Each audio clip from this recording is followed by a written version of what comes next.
see the final score, we track the revenue stream. Welcome to the show that treats the sports world like the multi-billion-dollar business it is. We dissect the ownership deals, the television right battles, the NIL impact, and the media figures driving the entire narrative. From Wall Street to the locker room, we follow the money and the people who control the message. Welcome to Press Row, the business of sports, right here on the Empty the Bench Network. Now, here's your hosts, Callan McClurg and Nick Morgasen.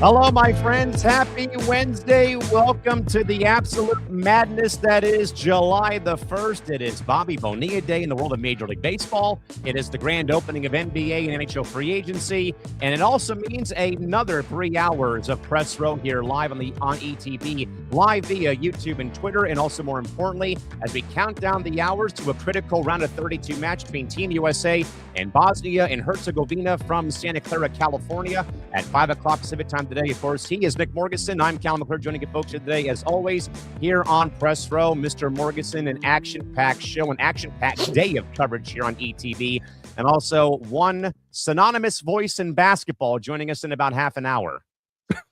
Yeah, this is going to be a good show. Ray Clay, the legendary Bulls PA voice, will join us. Excuse me, at 2:30 p.m. Eastern, 11:30 a.m. Pacific time. So set your dials. Well, that's a very geeky radio term they used to say when I worked in radio. But set your notifications if you watch our show, and don't miss it, because it's going to be an incredible interview. Live, not taped, live. So everything you're going to see is live when we talk to him. But before we get to all that, make sure, and I'm a broken record, but I say it every time when we start any show we do on this network, make sure you go follow Press Row on social media, Twitter and Instagram at Press Row ETB, across all social media platforms. Follow the Empty the Bench Network at ETB Network, Twitter, Instagram, TikTok at ETB Network. Subscribe to our YouTube channel, youtube.com/ETB Network. Help us get those subscriptions and watch hours. We are getting so close to 3,000 watch hours. So please help us get to our goal and do your part, because as soon as we get to 3,000 watch hours, we have a lot of bonus surprises in the works, which will lead all the way up to 4,000 watch hours when we can do some even more incredible things. So make sure you help us on that front. But we have an incredible show, like we said, including a big-time guest. I'm just going to say this because we're at the halfway point of the year already.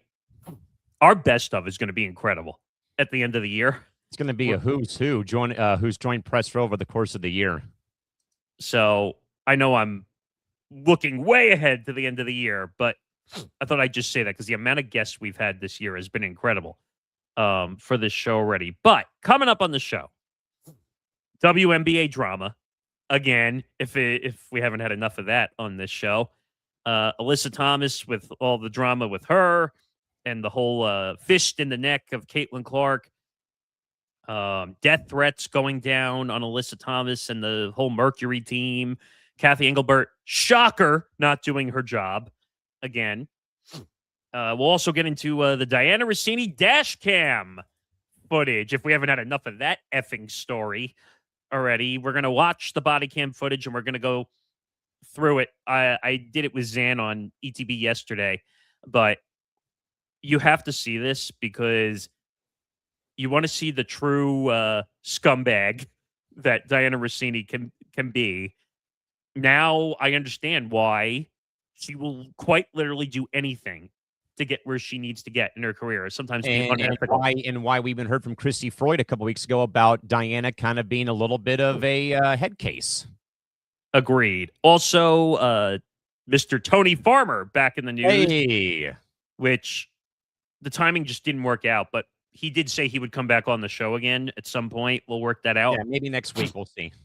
But there's some interesting news involving Adam Schefter that apparently goes all the way back to 2021 from Bloomberg, that he's involved with an investment with Robert Kraft in a gambling company.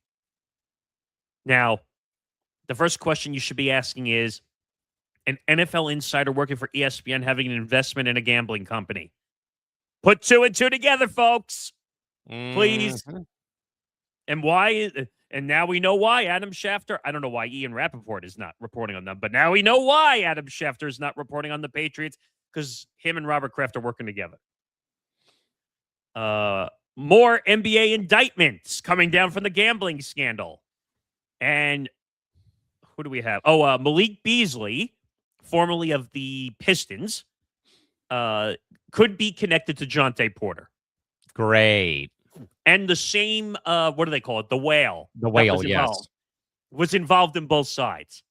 And apparently, like, deked what? Like $8.5 million? 8.74. Jesus. Also, we will get into, what else do we have? Oh, Polymarket. Because you know how much we all love those prediction markets. Yay. Facing lawsuits. We'll get into that. Bob Iger and Joshua Kushner are mounting a bid for the Las Vegas NBA expansion franchise. Also, the Walmart family is getting involved in the Chicago Bulls and the United Center. What else we got? Oh, Alan Shipnuck, who was a guest on this show, completely just dropped the hammer on Phil Mickelson in a new book. And by the way, I will defend Alan Shipnuck regardless if he was a guest on this or not, but we know how incredible of a guy he is, and his reporting is spot on. We'll also get it. We mentioned this, I think, a show or two ago, but we'll dive a little deeper into Linda Cohn and retiring, air quotes, because of toxicity issues apparently going on at ESPN. Gee, what a shocker. But I had a chance to interview her way, way back in the day when she hit the milestone for 5,000 sports centers. Credible person. She's probably one of the smartest when it comes to hockey, by the way, too. What else do we got? Oh, the Golics are back at ESPN. Yes. And I don't care if people don't like the Golics or whatever. They are synonymous with ESPN and always will be. And it's the right move for ESPN. We'll get into Serena if we have some time, for Wimbledon. Chrissy Everett on the unfortunate news that her cancer came back, so she couldn't be a part of the coverage. Correct. This year. Unfortunately, more Brandon Sorsby nonsense. And we'll read the PR nonsense that broke during Empty the Bench yesterday, which it sounds like his lawyer or some PR firm wrote the 2-page document. But all that and more. We'll also get into the LA television reporter who decided to insult Bosnia and Herzegovina. Yeah. Not knowing where it is on the globe and saying it on ABC Channel 7 in LA. So we have a lot to do, and we have to make sure we have time for the guests. So where are we going to start? Let's, Nick, get started, though, with what we know from the WNBA fallout from the high-tension physical altercations between Alyssa Thomas of the Mercury and Callan Clark of the Fever has taken another massive institutional turn as Fever guard Sophie Cunningham used her personal podcast platform to directly call out WNBA Commissioner Cathy Engelbert as Cunningham lambasted the league front office for what she termed an aggregate failure to protect marquee players while simultaneously weaponizing the organic on-court friction for hyper-lucrative digital engagement metrics and television promotional trailers. Nick, Sophie Cunningham using an independent player-led media platform to directly target the commissioner's office marks a major shift in labor management optics. But, Nick, as I said on Tuesday, has the league front office lost control of its player narrative by letting these structural grievances play out entirely on player-hosted podcasts or in wake of on-court kerfuffles like this involving Clark and the Fever almost every game day? Excuse me. So it's interesting you bring this up because we played some of the podcast clip on ETV yesterday. She said she's been fined for stuff she said on her podcast multiple times. Correct. Now, where is the line when it comes to freedom of speech? That's always a fun debate because you have to remember today's media is a whole hell of a lot different than it was back 10, 15 years ago. I mean, by the way, just for that matter, we'll hear from the horse's mouth in 20 minutes when we have Ray Clay again, one of the first real bombastic public address announcers in the NBA from the 90s era Bulls in about 20 minutes. My point is that because players are now controlling their own media, they don't have to go to ESPN, they don't have to go to the local columnist who's like the big honcho in town, and then it gets leaked to SportsCenter. I think I said that a few weeks ago, where now these athletes have their own run media. So, like, LeBron has a podcast, okay? We don't even have time to get to him. I could totally destroy him for all the stuff he's been doing. But Sophie Cunningham is going to go to her platform because she wants to control the narrative, which makes total sense. But where does the line get crossed? In the point of, I can say this about the WNBA, I can say this about the commissioner. She's right saying that Cathy is passive. I said this to you last night on Cranium, that I think Cathy Engelbert is a passive commissioner to the point where the inmates are running the asylum when it comes to the W. And that, Nick, went to my very much, I think, scorched earth rant that, Cathy, no one here on this podcast, nobody who's a WNBA consumer like Nick, like myself, who's been here since 2008, or Christy Wilson, who's been watching the W since day one, we don't care about the ratings. We don't care about about this. We care about watching the marquee players being fully healthy and playing the game at a high level, like we saw with the Aces and the Liberty playing for the Commissioner's Cup on Tuesday from Barclays. Again, none of us as paying consumers of your product care about where league business is at right now, where this is at, where that's at, because it doesn't matter to us. What matters to us is watching a great product on the floor and not about, business analytical data and TV deals and media right deals and what have you. And that's where I said, Nick, it goes to that long-standing SpongeBob argument about, SpongeBob, you're like you're just like stairs. People step all over you. That is Cathy Engelbert in a nutshell.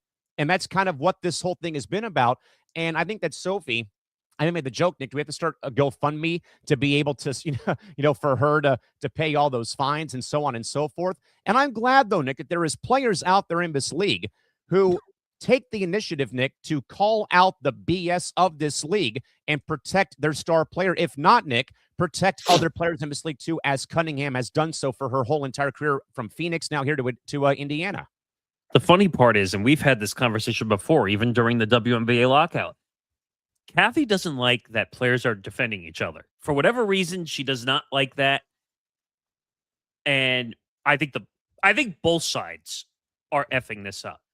And I said that to a point too on Tuesday, that the players aren't handling this the right way, and neither is the front office. And it's kind of in a way caused this massive chasm between the players' side of things and the league front office side of things. Right.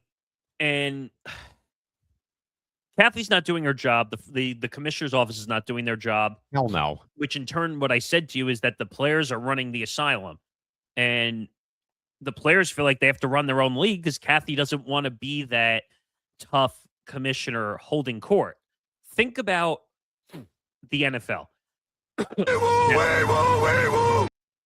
Nick, we actually have a follow-up from Bleacher Report's women's sports division. Stephanie White has addressed the harassment towards Alyssa Thomas that she's received. Again, with this involved death threats towards Alyssa and her family. Again, we know that, her and Nate Tibbetts both kind of made themselves look like a-holes over the course of the last couple days. But as I said, though, Nick, on Tuesday, that doesn't give fans the right to go and wish death upon somebody for a basketball play, as I tried to say on Tuesday on Cranium. But with that, Nick, we do have some quotes here from Stephanie White, or at least one quote. Coach White says in part to Bleacher Report W Sports on Instagram, "This is people who are using our league, using our players to further divisive agendas," open and close quote. All right. I have two thoughts on this. One, Alyssa Thomas is way out of bounds. number one, on some of the comments she made, and basically saying she doesn't see a problem with putting the fist into Caitlin Clark's throat. So I have a problem with her doing all that stuff and not taking any accountability for it. Nate Tibbetts looked like the biggest asshole of all time at his press conference, basically saying, I don't understand why an investigation was done and all this stuff.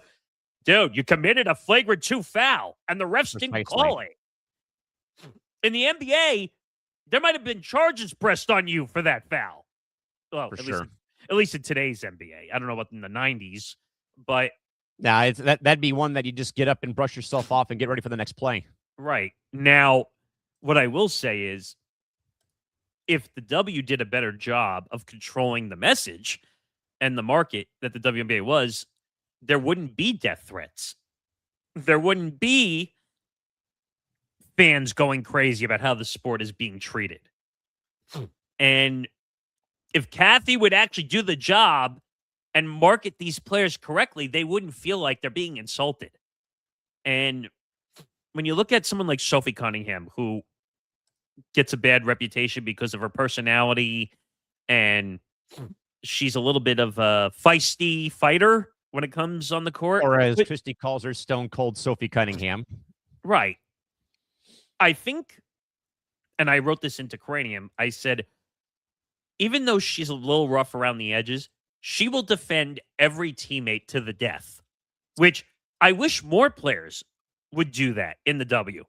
I feel like sometimes some of the players in the W are about themselves, like the NBA. A lot of players are for themselves. And I find it funny that you would think all the players in the W would come together and basically revolt against Cathy Engelbert until they change the way the W looks. But no, we're too busy going after Caitlin Clark because every player thinks she's treated with kid gloves, which I think is so ridiculous in every way. Sure. I agree. And and you have guys like, or people like Emmanuel Acho, and who was the other ones we said that? Joy Taylor, Jamel Hill, Outkick, who are basically saying she should go to Europe and start a league. Esiason. His quote bothered me the most, but you can't just go off and start a league. It doesn't work that way. Because people say, oh, she could get $500 million. Clay Travis said she could get $500 million in investment and keep 100% of the profits. First of all, I don't think she's worried about money. I'm just going to say that now.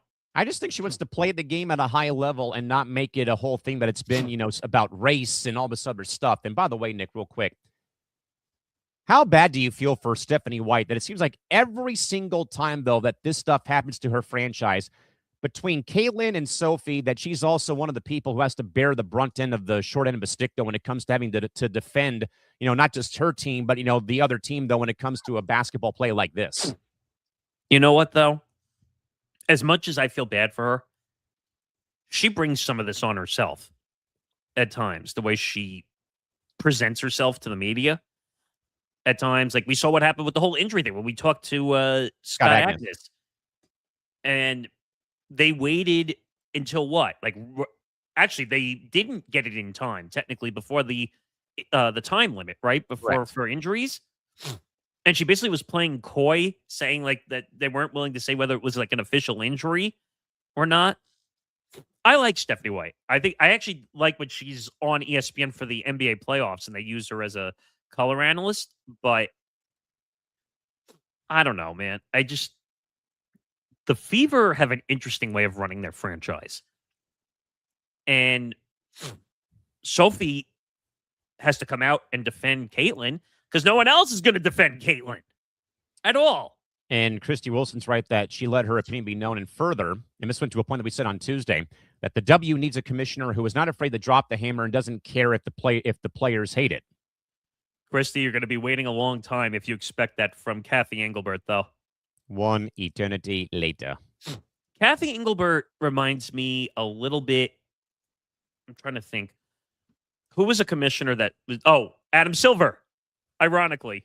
Ironically enough, Adam Silver. Where I'd rather be friends with the players and not hold them accountable for their actions. Now, I thought you said it very well on Cranium last night that they're so worried about all the TV deals and everything that they're in. Oh, look at our bottom line. We made all this money, blah, blah, blah, blah, blah, blah.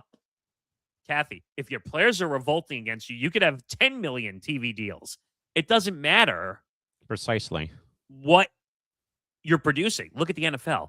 How many freaking deals does the NFL have, but you have a politically incorrect situation when it comes to the NFL? Yep. So you can make all the TV deals you want. You could have, and if I'm not mistaken, the NFL is somewhere between 13 billion and 17 billion at the bottom line at the end of the day. It's the most money that any league brings in. I don't know if I agree with that. I would say that she does what she wants. I don't know if I would say she's an ass kisser. If she was an ass kisser, then she'd be protecting Caitlin Clark. Well, Nick, we have the first major NHL domino off the board as all of the moves begin to trickle out here. But we do have an answer about Sergei Bobrovsky from Florida. He is heading to the Toronto Maple Leafs per ESPN's Kevin Weeks. 3 years, $7 million per reports. I mean, it's that time of the year, right? I mean, yes, it is. But I'm with Sophie here. Usually, I think Sophie says a lot of dumb shit because she's Sophie Cunningham and she'll just say what she wants. But it almost seems like Cathy has a vendetta against Caitlin Clark a little bit, don't you think? I mean, I think it feels that way, and much like you were saying about the inmates running the asylum, here Cathy Engelbert's supposed to be like the warden of this, asylum, and every time that, Callan gets attacked, it just kind of like, as you said, it just kind of like, oh, ho-hum, big deal, whatever. Oh, but we'll make sure to find her and Paige Beckers for clapping after they make a basket or sticking their tongue out when they hit a three. Yeah, I mean, the WNBA is messed up. I mean, what are we supposed to do? Like, it's one of those things where you have to say to yourself, is this going to get better? And I think the WNBA is the worst marketed sport out of all professional sports. And I also think they have the worst leader of their league away from the NBA with Adam Silver and her running operations. Well, and ironically, they run together because the NBA helps to run the W, which when you have two guys that all they care about is what they look like rather than helping the league grow, that's a whole different issue in itself. But why wouldn't you protect Caitlin Clark? She's the one that's helping making the league money. No? I mean, yeah, and that went to my point on Tuesday on Cranium, the same exact thing regarding, here Callan is like the white and the knight in shining armor, and yet she's being treated as like, a court jester or a peasant. And that's what's not making sense to me here, because she's the moneymaker. And I showed you a clip. Well, I didn't show you a clip, but I read it to you the other day that she feels so much pressure to be the face of the W. She has to see a sports psychologist to get through all the pressures. And then when you have other people in the W who are saying, well, she's going to be treated with kid gloves and blah, blah, blah, blah, blah. Guys, if you didn't have Caitlin Clark, you wouldn't have these TV deals. You wouldn't have these endorsements with like the dumb or companies. a new CBA or this or that. And that went to my point, Nick, that, before Caitlin arrived, I thought there were going to be people like Caitlin in the league who were going to be those people that would take this league to that level where there would be, sellout crowds and these lucrative TV deals and these lucrative endorsements like Lisa and Cheryl and all them back in 97. Then it went to Diana Taurasi and Sue Bird, then Candace Parker, when Asia Wilson came in, Kelsey Plum came in. That momentum from their time in college again, where again KP or Kelsey Plum broke the scoring record until Caitlin Clark broke the scoring record, and I thought that would kind of propel people to actually watch the product or watch the product. And of course, when Angel and Caitlin both joined the league, yeah, sure, it was was great, but then it became about things that weren't even about basketball, and it became a race war, and it became this and that, and so on and so forth. And now, in a way, Nick, it's not even basketball. It's now like we're watching the Jerry Springer show every week, every day of the week. Yeah, I mean, until the W could figure out the Cathy Engelbert problem, which they need a new commissioner. They need someone who understands the growth of dynamic when it comes to women's sports. Not somebody who was she a lawyer? Is that what she Yes. was? I mean, you do see the common thread, right? That every commissioner has some kind of legal background on them. Goodell was a lawyer. Adam Silver was a Manfred. lawyer. Manfred was a lawyer. Bettman, I think, worked in the NBA at one point. Then he went to the NHL, and I don't know about Don Garber, but I would assume so.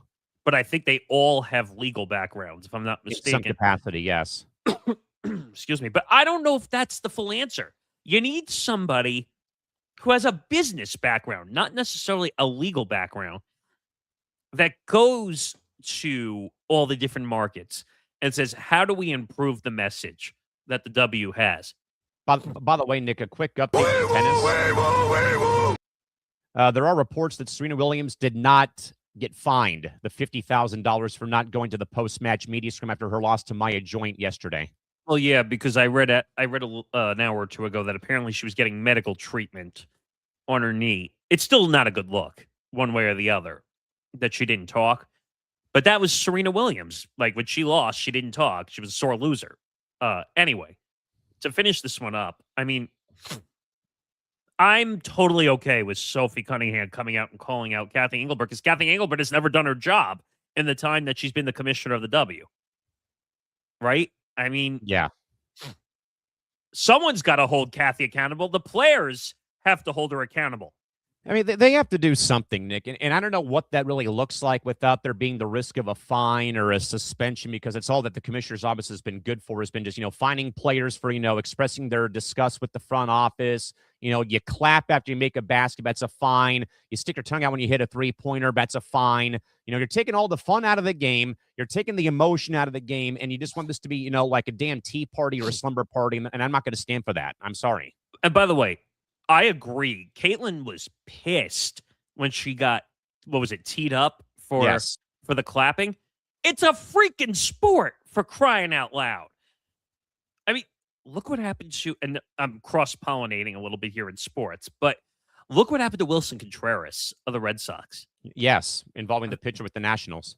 No, well, put that to the side for a second. I'm talking about, like, when he was mad at the call and he was walking away and kind of mocking, like, the challenge on his head, and he got ejected for doing that. Like, so umpires and officiating across sports are sensitive, more sensitive than I've ever seen. Could not agree more. This is not the umpire and referee show, people, when it comes to sports. We want to see the big names play. And when you start throwing techs and ejecting people, and I'm still going to stand on this in the NBA playoffs, that the NBA effed up ejecting Victor Wembanyama out of the Spurs Timberwolves game. Then the conference final. Or the conference semis, yes. Are you going to tell me that didn't hurt the possible rating of that game when they ejected Wembanyama out of that game? You really think the NBA wanted to do that? Sure, no, they did. You noticed also when you had the supposed flagrants that they missed.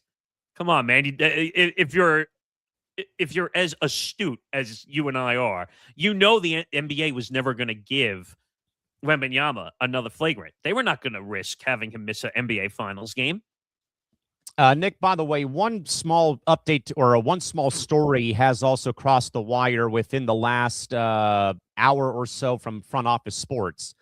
But, Nick, the WTA is going to move the Saudi Arabia Finals back to Indian Wells in California, as the deal for them has finally come to a conclusion per Connor Sallow of FOS.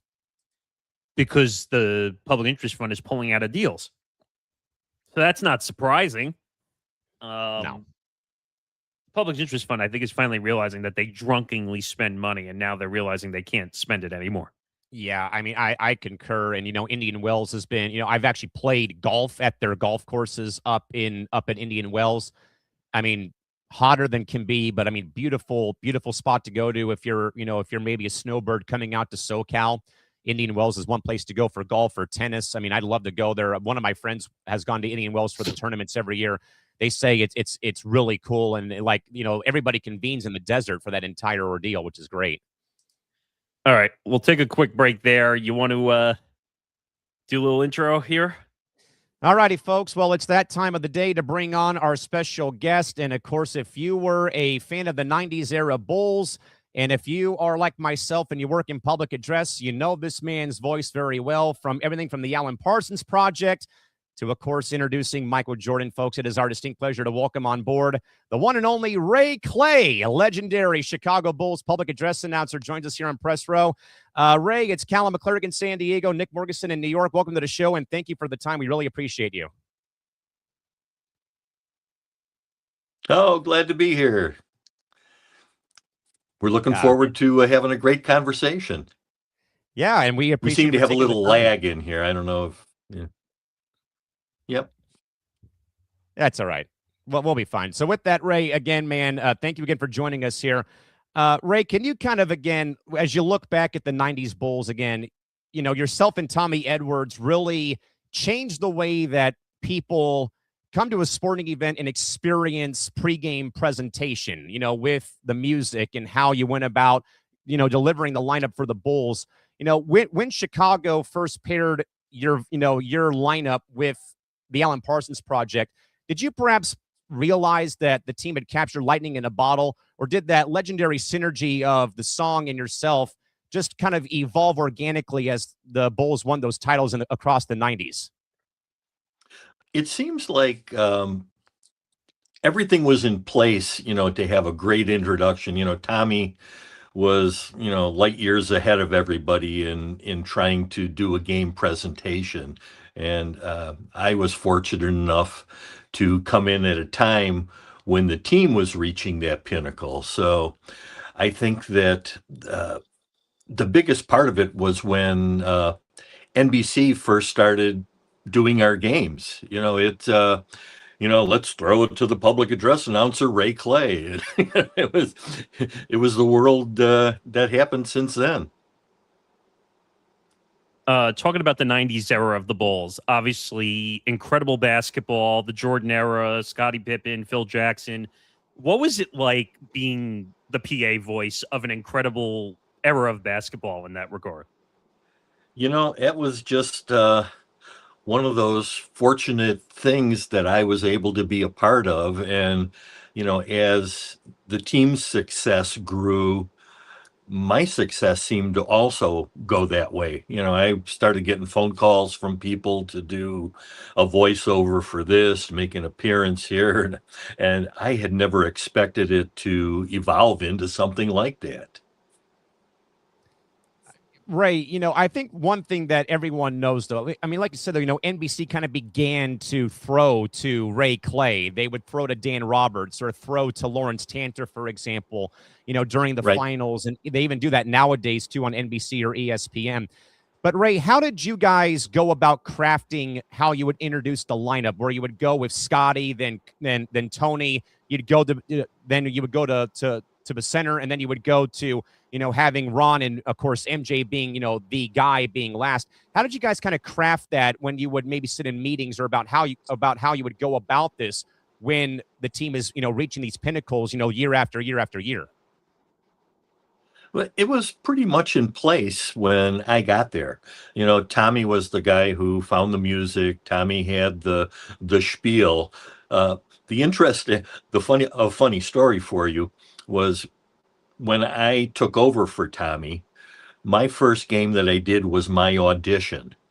Wow. I knew some folks at the Bulls, and when I heard Tommy was leaving, I made a phone call and I said, I know you're interviewing some people to be the public address announcer. I work at UIC, Illinois Chicago, and I do the PA for the college team there. And they said, oh, okay. We'll get right back to you. So I got a phone call like the next day, and they go, yeah, we'd like to bring you in and see what you got. We've got a game on Friday, so can you show up and do it? And it was the Bulls versus the Milwaukee Bucks, and this was prior to the playoffs starting.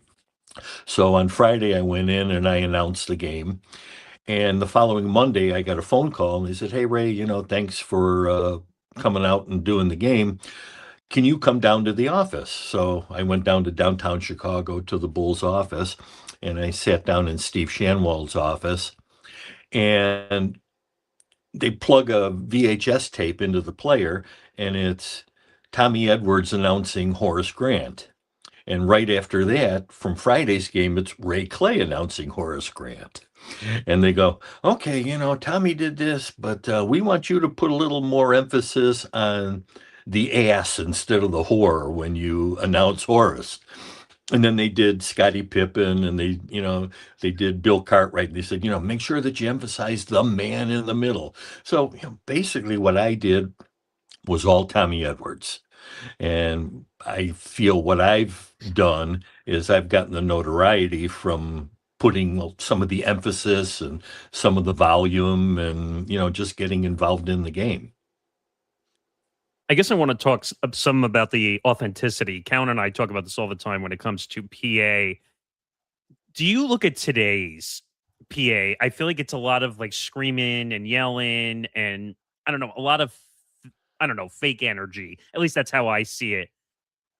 How did you keep your authenticity during like that era when it came to being a PA voice? I'm just curious because it seems a lot different now for a PA voice than it did back then.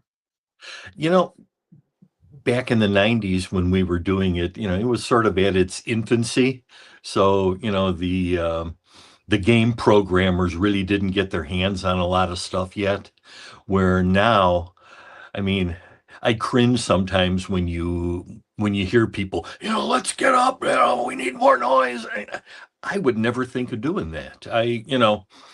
You need to let the team build up the excitement. You don't need a cheerleader on the sideline doing that. And I felt that I was never really a cheerleader.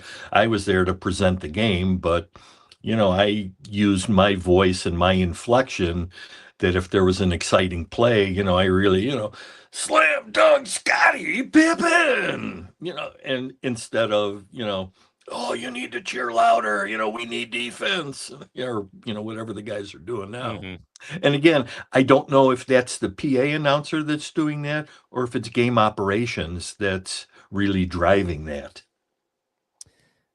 Again, folks, Ray Clay, legendary Chicago Bulls PA voice, joins us here in Press Row. Ray, I think the coolest thing about where we're at right now has been how the FIFA World Cup opened up every game of the opening group stage matches with the Alan Parsons Project, and how, like, I'm sure that there's been spikes in Spotify listens and digital listens to the song.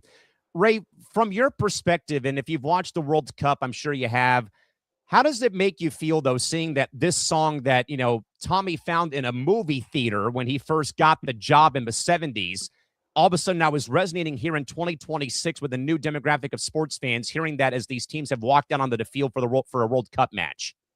Yeah, it's amazing how the song has transgressed from the 70s to, the where we're at now with all of it. And it's funny, I got a phone call from a friend just last week, and she said, oh, I saw the Bob Greene article in the Wall Street Journal, and they're talking about you. And I'm going, really?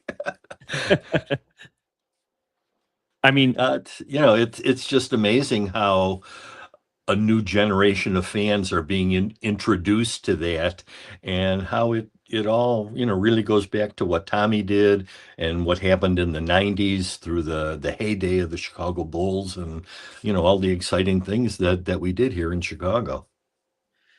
So I guess looking back at the perspective of the and now and the Alan Parsons Project and looking how you announce, when you take a look back at that now after all these years, did you expect that to take off and really become as legendary as it became? Like where Chicago Bulls fans were like, we're excited as soon as we hear Ray Clay announcing those lineups. Did you really expect that to take off the way it did? No, not in the least. I was excited to be a PA announcer for a winning program, for one of the most exciting teams in NBA basketball, and probably one of the greatest players ever. And a lot of people will argue with me, but MJ is at the top as far as I'm concerned. Again, as the seasons progressed from 90, 91 all the way through the end of the sixth championship, uh, life had changed for me. Again, as I had mentioned, you get a phone call from Spike Lee. Hey, Ray, what are you doing? I'm going to be at the Chicago Stadium. We got this movie we're doing, and I want you to record something for it. I go, Spike Lee? My secretary was funny. She goes, I think somebody's pulling your leg, but I got a phone call from Spike Lee.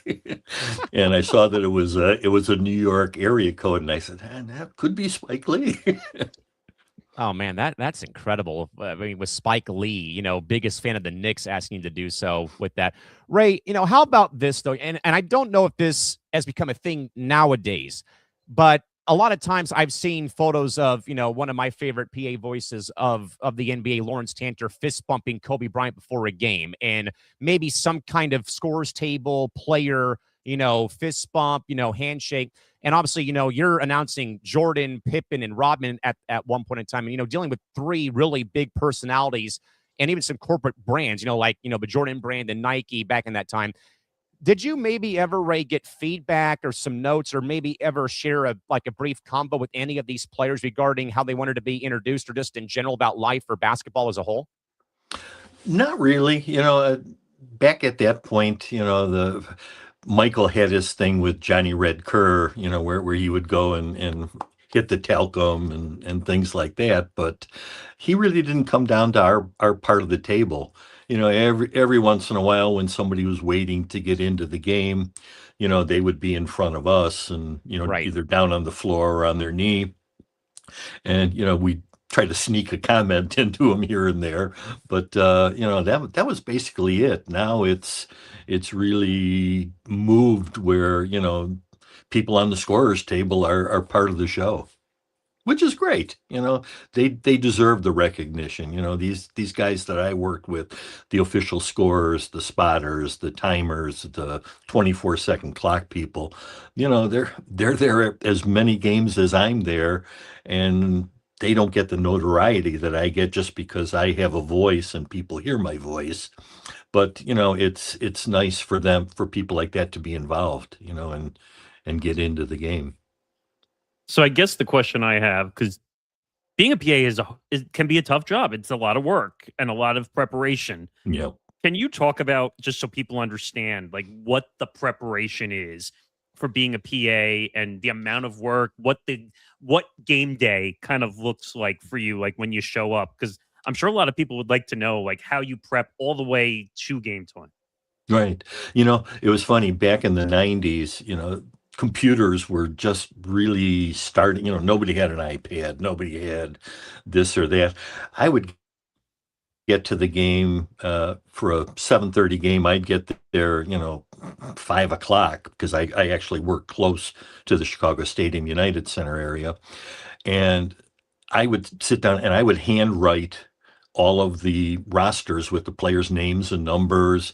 And I had a sheet that had, fouls and other things that were already put in it. But, I didn't have the luxury of having the thing right in front of me on a screen. So, I'd get there at 6 o'clock. I would make sure that I had everything down. The official scorer would come to me, give me the starting lineup. I'd have that.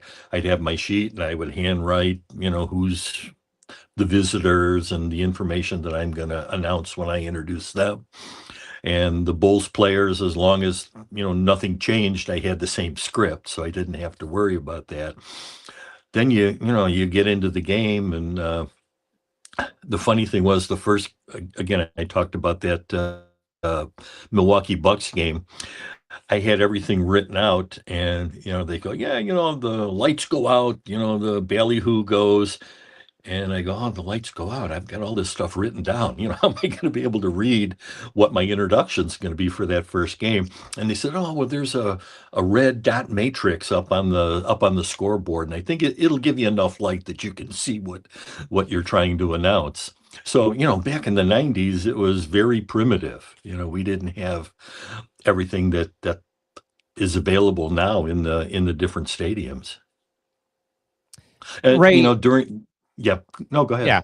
Yeah, I mean, I was just going to ask, because I mentioned about Lawrence Tanter, who again, sadly we just saw his announcement that he had retired after 43 years with Yeah. the Lakers. Dan Roberts, after being with the Jazz for their entire franchise existence when they went from New Orleans Yep. to Utah. Was there ever, and again, this is obviously the 90s though, but have you ever been able to maybe reconnect with some old colleagues across the NBA that were in that PA chair at all by chance, or is that kind of not really happened? Just kind of You curious. know, Dan, we exchanged some emails, at that time. I talked to Biamonte down in Miami, periodically. I know he just retired also. Uh, but no, there really wasn't a lot in those days where, now there's a public address announcer's website, with Yes. listings of everybody for every sport that, announces, which is great. I think that that's good for up and coming PA announcers to be able to have an email address. Hey, I got a question, can you help me with this? And, some of us old timers can give a tip or whatever, even though the game's evolved, to what it's like today. So I guess for people who want to be a PA announcer, what is your best advice? And I'm not saying like you want to give the secrets away or anything, but just what would be like 2 or 3 things you would tell somebody for advice sake on how to become an authentic PA announcer?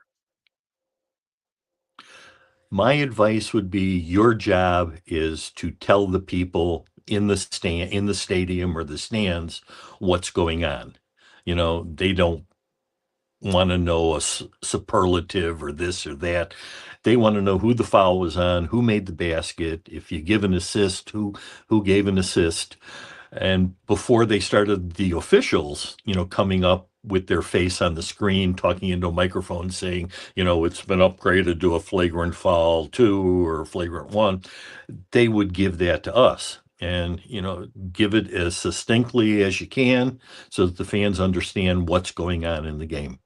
That would be my number one tip to anybody who wants to be a public address announcer. You aren't the show. The show is on the floor. Your job is to tell everybody what happens during the show. Oh man, Ray, this is one that I get asked a lot because I announce PA for minor league hockey, and obviously hockey is a global game, much like basketball is, and you get a lot of really confusing names that obviously might throw you for a loop. I have my own system, like you were saying about breaking it down syllable by syllable and Right. making it where you can remember it.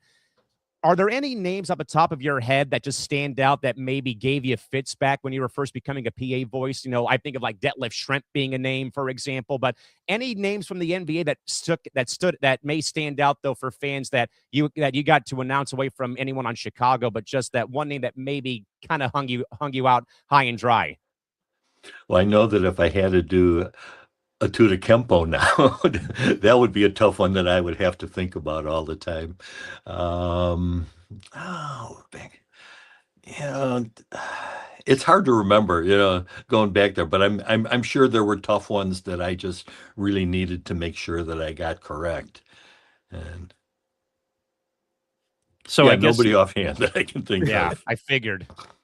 So I guess, and this is the conversation Callan and I have had a few times about guys like Lawrence for the Lakers, where it's very monotone, both sides. Like Yeah. you're not going to hear him go all the way up for the Lakers and all the way down. I feel like some PAs today, it's very one sided for the home team and very Oh, down for the other.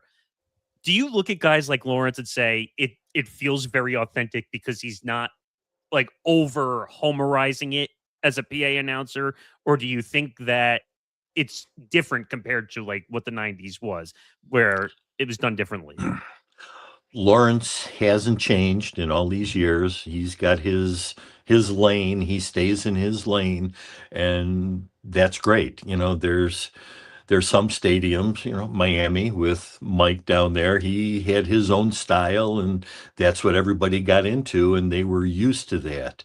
So, I think it just depends on the building you're in and what's happened. Now, who knows what's going to happen next year when Lawrence's replacement comes in? What are they going to ask him to do? You know, it Right. could be, hey, Lawrence did it for X amount of years and he did it this way, and that's great. But now we want to change it to this. So, again, that could happen. It's game operations. They're the Yes. ones who run the show now. I Yeah, I mean, I got to hear Lawrence several times. I've heard Eric Smith call Clipper games at Intuit Dome or at Staples, and I've heard some other announcers. I got to meet Sean Pebbles, who does work Mhm. for the Cavs. And matter of fact, Ray, and here's a cool story for you. When they were beginning to put the PA announcers in the video game for NBA 2K, Yep. me and two colleagues down here got invited up to Burbank to have dinner with Sean at some restaurant. And Tommy was actually our special guest who joined us at dinner. So we were picking his brain like we are here today, Yeah. involving, the Alan Parsons project. And he shared a story about Dan Roberts having a bit of a funny moment when the Jazz won, I think, in 97 to go to the finals to play Chicago. That happened at Delta Center, where I think they left his mic on and he said something profane over them. But it was so loud that no one could hear, that no one Oh, could hear right. him, Yeah. that no one could hear him saying it. But yeah, and I also think of Lawrence because I think he was the only guy who still called them the New York Knickerbockers and not just the Knicks at one Yeah. point in time. It's like the old school mentality. Ray, we have one question, though, from one of our viewers, Christy Wilson, who does a wrestling podcast on here. And I think people also remember this moment. But Ray, for you, though, how cool was it doing CM Punk's intro for Elimination Chamber in Chicago this past year? That was pretty crazy. I got a phone call and they said, CM Punk's from Chicago. We're here in Chicago. You know, he would really be pumped if you would do an introduction for him. And I said, well, yeah, sure. I'll get requests like that. I did Morgan Wallen for his tour last year. We introduced the band. Um, let's see, who else did we do? We did one of the a cappella groups that locally. I did an introduction for them that they played before all of their things. It's just very interesting when the arts look at the sports and say, "Oh, that introduction is so cool. We want that." So yeah, doing CM Punk was cool. I wish I could have been there to see it, but it just didn't work out with timing. Mm. So, just looking back at the 90s era again with the Bulls, do you think we will ever see that type of era of basketball again? Or like what you did, getting to experience that from a PA's perspective? Do you think we'll ever see anything like that in that era with the Bulls again? Well, the game has evolved so much that, yes, you aren't going to see something that was prevalent in the 90s. You're going to see something that's prevalent in the 2020s or 2030s. The game evolves and the fans evolve. The old timers like myself, we don't relate to the 20 and 30-year-olds, which the league is trying to show their game to, Right. because those are the people that are going to spend the money and buy the tickets. So, that's everything now is going to happen like it's happening now, and it's going to evolve into what the fans want, or what everybody is interested in. Again, folks, Ray Clay, the longtime PA voice of the Chicago Bulls, joining us here in Press Row. Ray, I wanted to kind of tie in the current day NBA like Nick just did, but I leading up to the interview, I went back and rewatched like almost every finals intro that you did at United Center, and obviously, you and Tommy helped bridge the gap for Bulls fans between the stadium and then United Center and stuff of that caliber. Right. But I think though it's been great kind of seeing how since yourself and Tommy began doing the intros like you have, that nothing's really changed. But now it's evolved though with where technology's gone, and how the presentation has evolved though from the early days of the running of the Bulls video to now where it Yeah. is now. Even the remix of the song by Alan Parsons by the Alan Parsons project. How cool has it been, though, seeing that Tim Sinclair, who's doing everything for Chicago? He's doing the Bears, the Bulls. He's all over the place in Chicago. Yeah. I think he's down in Mexico doing the World Cup. But how that it's been seeing like the legacy that's been carved out by yourself and Tommy evolving in the modern day with, the new version of the song, but also how Tim has kept the lineup intros the same, and just how it's evolved over the past 30 plus years. Yeah, it's Tim does a great job. Tim's hardest working man in show business. I always tell him. Uh, yeah, it's very interesting to see how the songs evolved and how the presentations evolved, and I think it's just everything's going back to Tommy Edwards. You're the guy that started this, and we're all devotees of Tommy, and it keeps going down the line. So I guess the last one for me is, if you could go back and be the PA voice of the Bulls or any team today, could you approach it in similar fashion, or would you have to go in with a different game plan or evolution of the game plan, like you said, with technology and everything changes? Could you do it similar, or would you have to change it? Well, I think I would have to do it similar because I'm sure that whoever I worked for would want me to do it that way. Um, you know, the interesting thing is when you move to a different team, like I moved to the Chicago Sky after I wasn't doing the Bulls. They said, "We want you to be Ray Clay." So I was Ray Clay. They didn't, their game presentation was built around what I did and my strengths. So I think that if I had to do it now, I would probably need at least a week's worth of games just to get my chops back up. Oh man.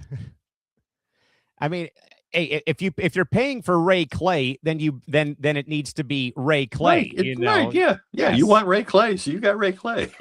Oh, Ray, believe me, I tell that to clients all the time. Like, if you want Callan McClurg to do PA, you're going to get Callan McClurg from the San Diego Gulls and the University of San Diego. Like, Right. you're not going to get 50% of what I do. And I've told that to Nick several times whenever I've gone in, like I've done Little League over the summers. I do inline hockey over my summers. That, when I go there, you're going to get Callan McClurg from Pechanga Arena and from the University of San Diego. Like, you're paying to have the actual person there. So, definitely, Ray, we thank you so much for the time to kind of, go back in time and revisit the Bulls, revisit Alan Parsons, talk about Tommy Edwards and your great career. We really appreciate you, my man, and we hope to maybe catch up with you in the future. Thank you again. We really appreciate Very you. much so. I appreciate you guys having me on, and congratulations on a great show. Thanks, you man. very much. Appreciate it. We'll see you around. Take care.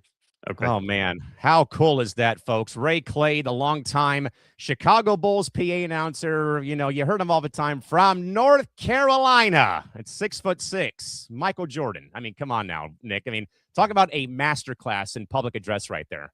Oh, man. That was fun, just getting to hear the stories of what it was like being in the Jordan era of basketball, the 90s era of basketball, being the Alan Parsons Project, talking about authenticity of being. That's why I asked a few questions about authenticity, and I thought the question that at least I'll go back to is looking at today's PA, right, compared to what Ray did. When you go back and you watch, like what you were saying was 100% true. We went back, we watched, excuse me, everything Ray did. If you notice, things don't change. He is the same authentic guy that did he had his own process of doing everything.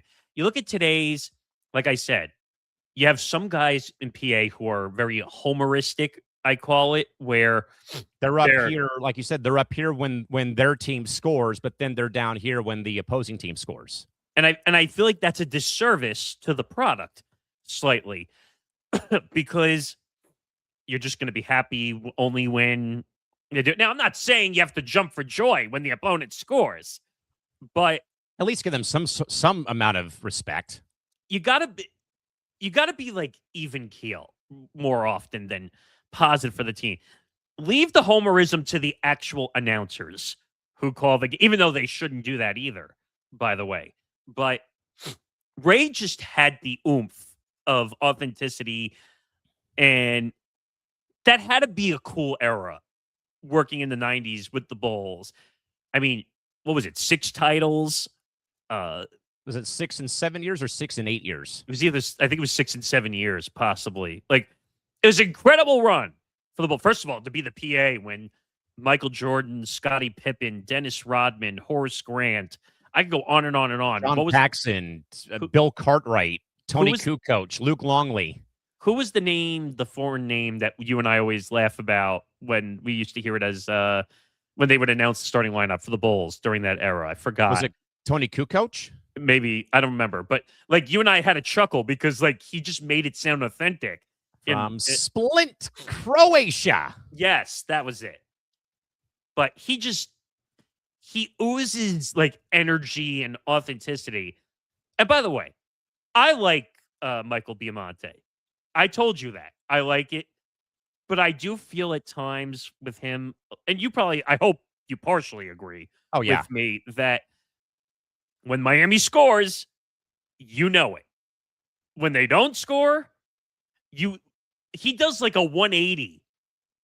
I don't know. Would you call it a 180 kind of? Yeah, I mean, and you know what? A lot of us are guilty of that. I can put myself in that boat sometimes, especially if the Gulls are playing Ontario, who's our main rival, that you don't want to give them, a lot of love when they score a goal, for example. So I put myself in that boat too all the time.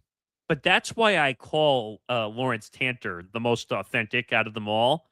The New York Knickerbockers. And I kind of hope we get a chance to talk to him at some point, because I'd love to know like where that started, where at every game it was as neutral as it gets. I don't know if that's how you would describe it as a PA voice. Yeah, I mean, and I wrote in my Substack before we get to our weekly update and get to the top of the hour that, I wrote that Lawrence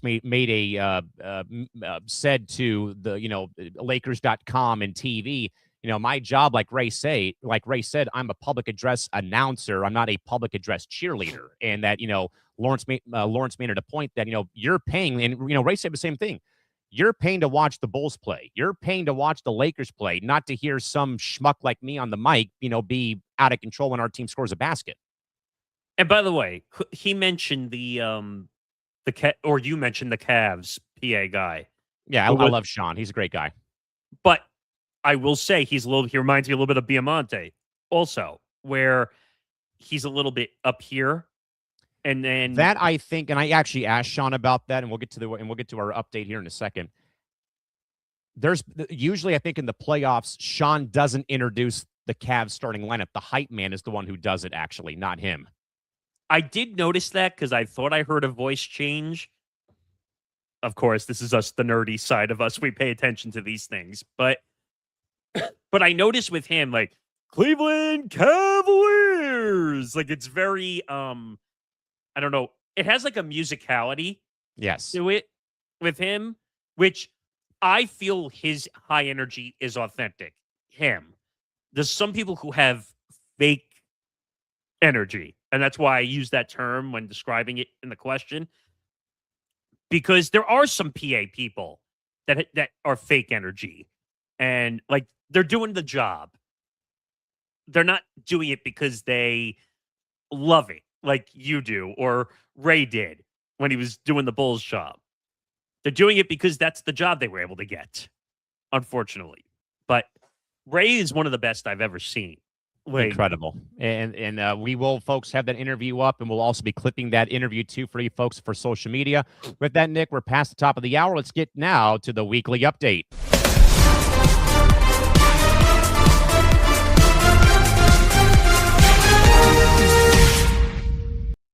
No, don't worry, folks. This is just the start, though, of a chaotic day of coverage here on ETB. Nick, what do we got?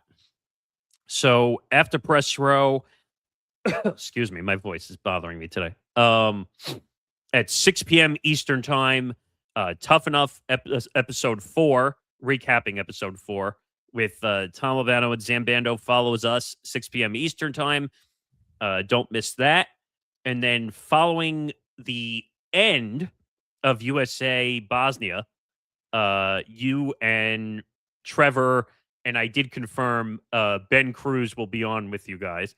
So you get a trio for the post game. All right. Tonight for USA versus Bosnia Herzegovina. So don't miss that. Those shows have been doing really well, by the way, so don't miss it. What else do we have coming up into Thursday? Do we have any shows on Thursday now? Cycle. Oh, yeah. Hitting for the cycle at 8:30.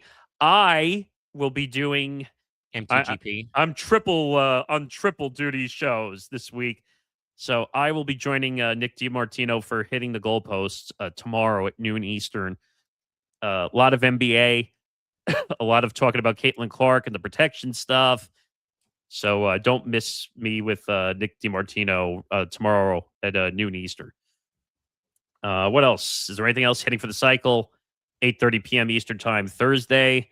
I'm sure they're going to be talking about Wilson Contreras and his bad attitude. Yes. I'm sure. The Yankees slumping. Juan Soto and Francisco Lindor apparently don't like each other. Gee, color me shocked. Mm-hmm. And then we head into Friday. Unnecessary wagers. 5 p.m. Eastern time. Bando's Breakdowns, which will be on Thursdays, is going to be on Friday this week. Live for the first time, 3 p.m. Eastern. Don't miss it. So every single show now across this network is officially live. Let's go. So Bando's Breakdowns live at 3. Unnecessary Wagers solo because Nate's on vacation. So Connor Rowland doing Unnecessary Wagers. And then do we have anything else on Friday? Oh, Gridiron Gurus. Correct. On Friday at 7 p.m. Eastern. I think the whole group is back together, I want to say. And then we'll talk about, when we get to the next hour, we can talk about the weekend. But yeah, if you like everything we're doing, youtube.com/GTB Network, like, comment, subscribe, hit the notification bell. We are close to 400 hours away, almost, from 3,000. All right, Nick, with that in mind, we'll get into the last part of our Hour 1 stories. But, of course, Nick, if this story cannot get any more bizarre, but broken on ETB Sports on Monday, but newly unsealed traffic enforcement body cam and dash cam footage has now sent more shockwaves through the sports media landscape, documenting a bizarre 7-minute-long traffic stop involving former National NFL insider Diana Russini. The video shows Russini attempting to avoid a traffic citation by calling Buffalo Bills head coach Sean McDermott on FaceTime, though it turned out to be Kevin O'Connor, I should say, of the Minnesota Vikings, directly on camera in front of a police officer, triggering more intense ethical conversations regarding the commodification of insider access and boundary blurring between both reporters and coaches. So, Nick, putting aside the comedy of trying to use an NFL head coach to get out of a speeding ticket, does this transparent display of cozy source access undermine the journalistic credibility of modern-day insider newsbreakers when the public sees exactly how those relationships are now being leveraged at this rate? Well, before we do any of that, well, I'll wait for you to come back on screen. But to talk about this, we're going to show the video because we have the police body cam footage. But this whole story is bizarre when it comes to Diana Russini and whether she called, at the time, Bills head coach Sean McDermott, which is now been proven to be a lie. And Diana Russini is now gaining more reputation of being a liar. First of all, I'm going to say this now, and this is me, Nick Morgasen, with this claim here. I think Diana Russini can't be trusted. And I think Diana Russini has told more lies than truths when it's come to this story. And if you're not going to tell the truth as a journalist, podcast host, NFL insider, then you need to get out of the business and you need to move on. Because if you're just going to make horrible decisions, and you're going to be unethical and you're just going to do things the wrong way, then leave the business. Because the business is about authenticity. There's that word again, authenticity. And if you're not going to be real and you're not going to be sincere and you're going to lie, which you're going to see in the body cam footage, which we have, I don't know, man. It's not good. No, and I think we made that, line in the sand and made that point very loud and clear last Tuesday, when it came to the whole thing involving, what we had read in the bombshell story by the New York Times, where, again, we really didn't quite get the timing of it, though, when there's still the investigation going on and whatnot. But I mean, if there's any more proof we need to have here, Nick, in the pudding about this being, a very bad look for journalistic integrity, then we have it, captured here in a 7-minute long video involving the local police. Well, let's take a look. We're going to put this up now. If you just want to drop that banner there, so people can see the whole video. All right, so let's. So, by the way, just so people know, this the body cam footage, Nick, is dated in the top right corner, January 19th, 2026. Correct. This is the official video because there's some reports out there that some people are saying there's fake video. This is the actual police body cam footage. If you look up in the corner, this is all coded based on the officer, his vehicle number, it looks like, and the time of day. And we're going to skip around because there's some walking around that happens in this video. But we're going to play some of this and we're going to react because we can't play this whole video 7 minutes straight. It'll feel like forever. But here we go.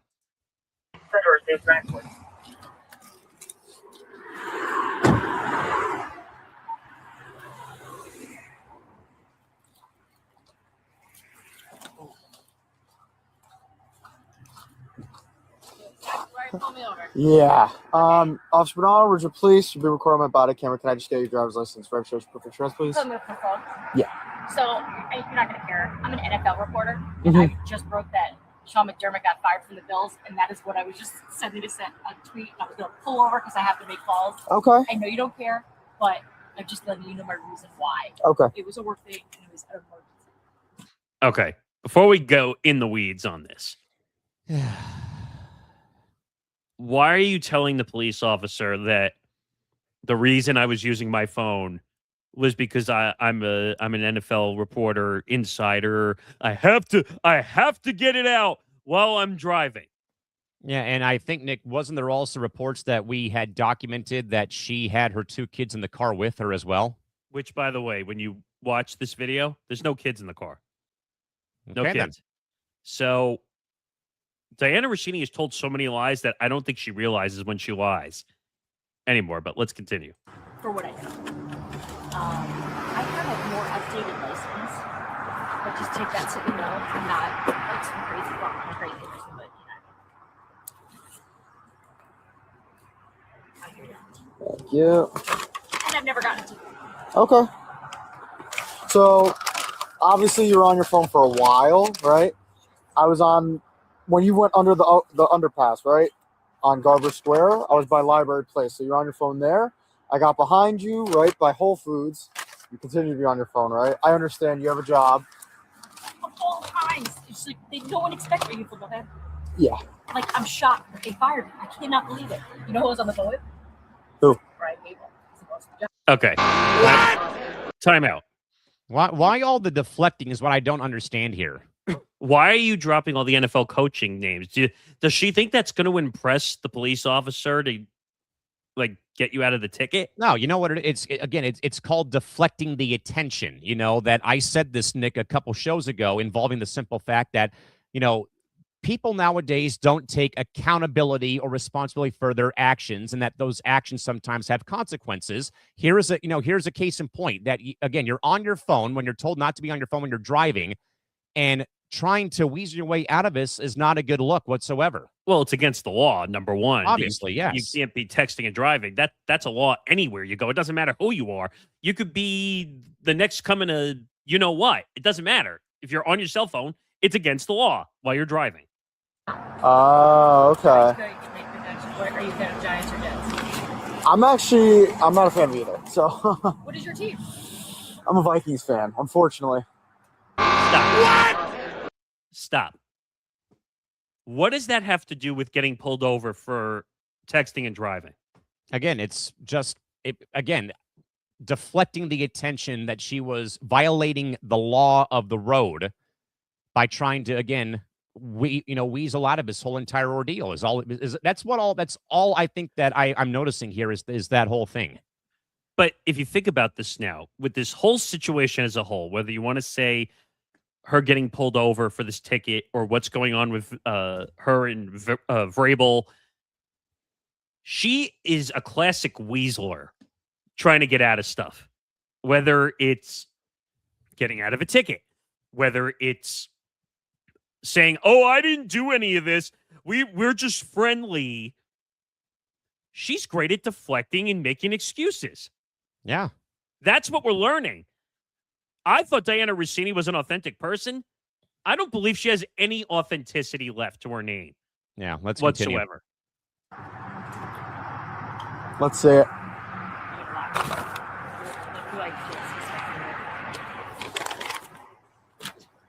Can you see the name? Oh my God. Stop. You know what she's doing there, right? Showing a text thread with Kevin O'Connell. How is that not a privacy violation?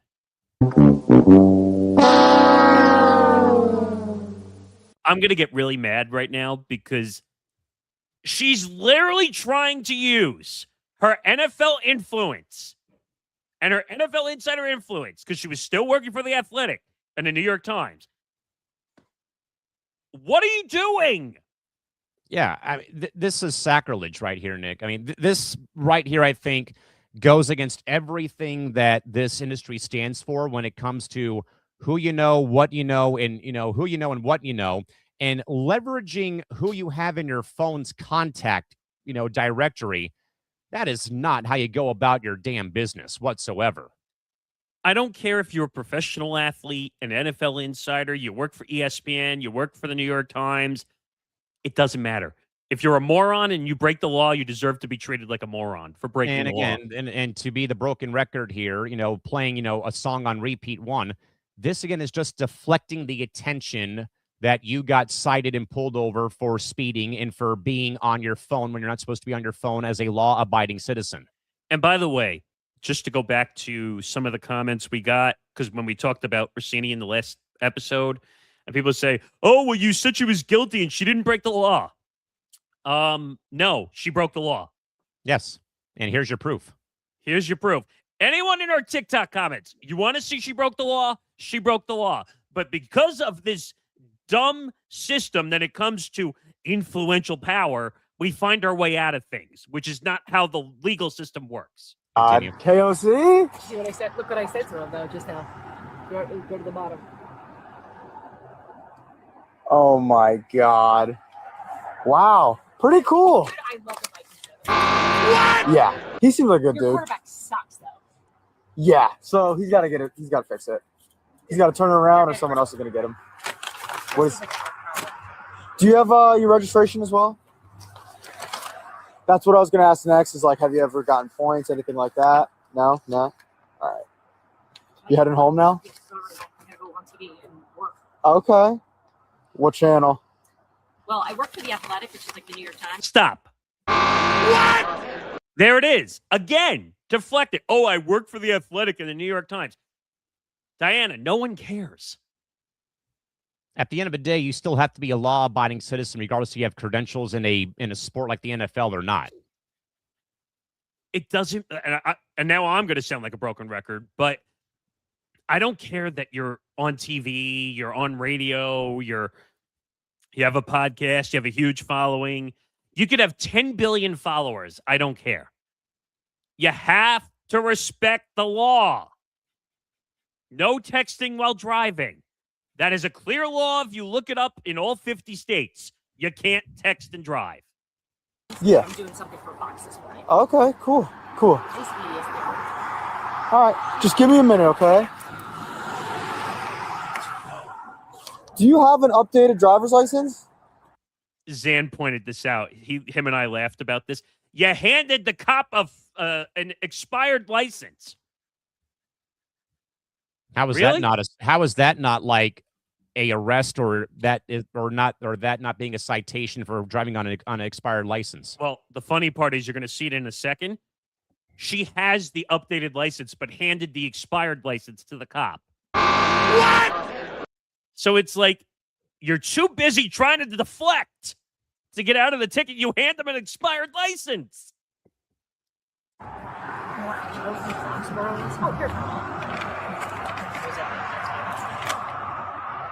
Drove in so 5.5 hours.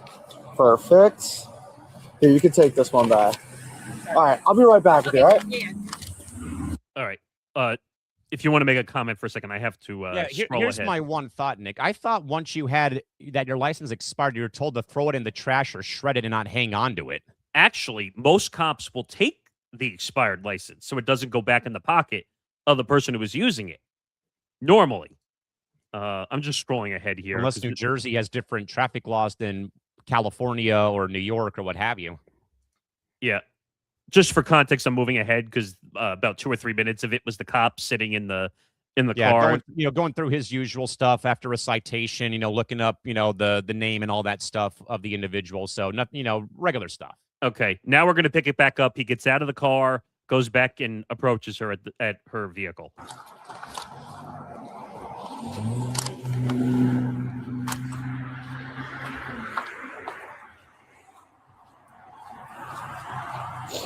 Who's the registered owner of the vehicle? It's either me or my husband, Kevin Goldschmidt. Okay. Oh, you live in Whitecroft with him? Okay, so just... Okay. I have one problem with this video. This is not actually about her. Yeah. The video is exposing all the locations. Yeah, and that's a little bit of I think we all would agree that's a little bit a little tough, a little conflict of interest, conflict of privacy interest. issue.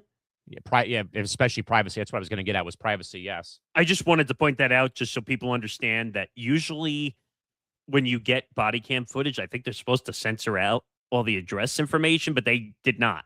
Just a heads up too, like you do have to update your driver's license, right? The address, because it says you're from Norwood. Yeah, I used to live there, but I don't live there anymore. Okay. We bought the house like 2 years ago, so I know I got it. Yeah, so update I that. need a real ID too, right? So No, like the new.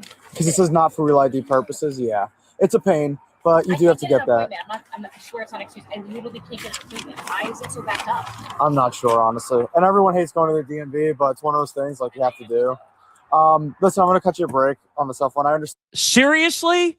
Bro, come on, man. Well, I'm wondering because I didn't show it, but when in the vehicle, like they're able to look up because they can see in the system who's who, and I'm wondering if he knew who she was. Oh, I'm sure once he punched in her name and her, or saw the insurance, like, wait a second, Diana Russini, why does that name ring a bell? Why are you cutting her a break? I don't understand this. Why? Yeah, sadly, our man dropped the ball here, sadly. And your job requires you to be on the phone a lot. I know. It's so bad. I shouldn't do that. Just try to wait till you get home, okay?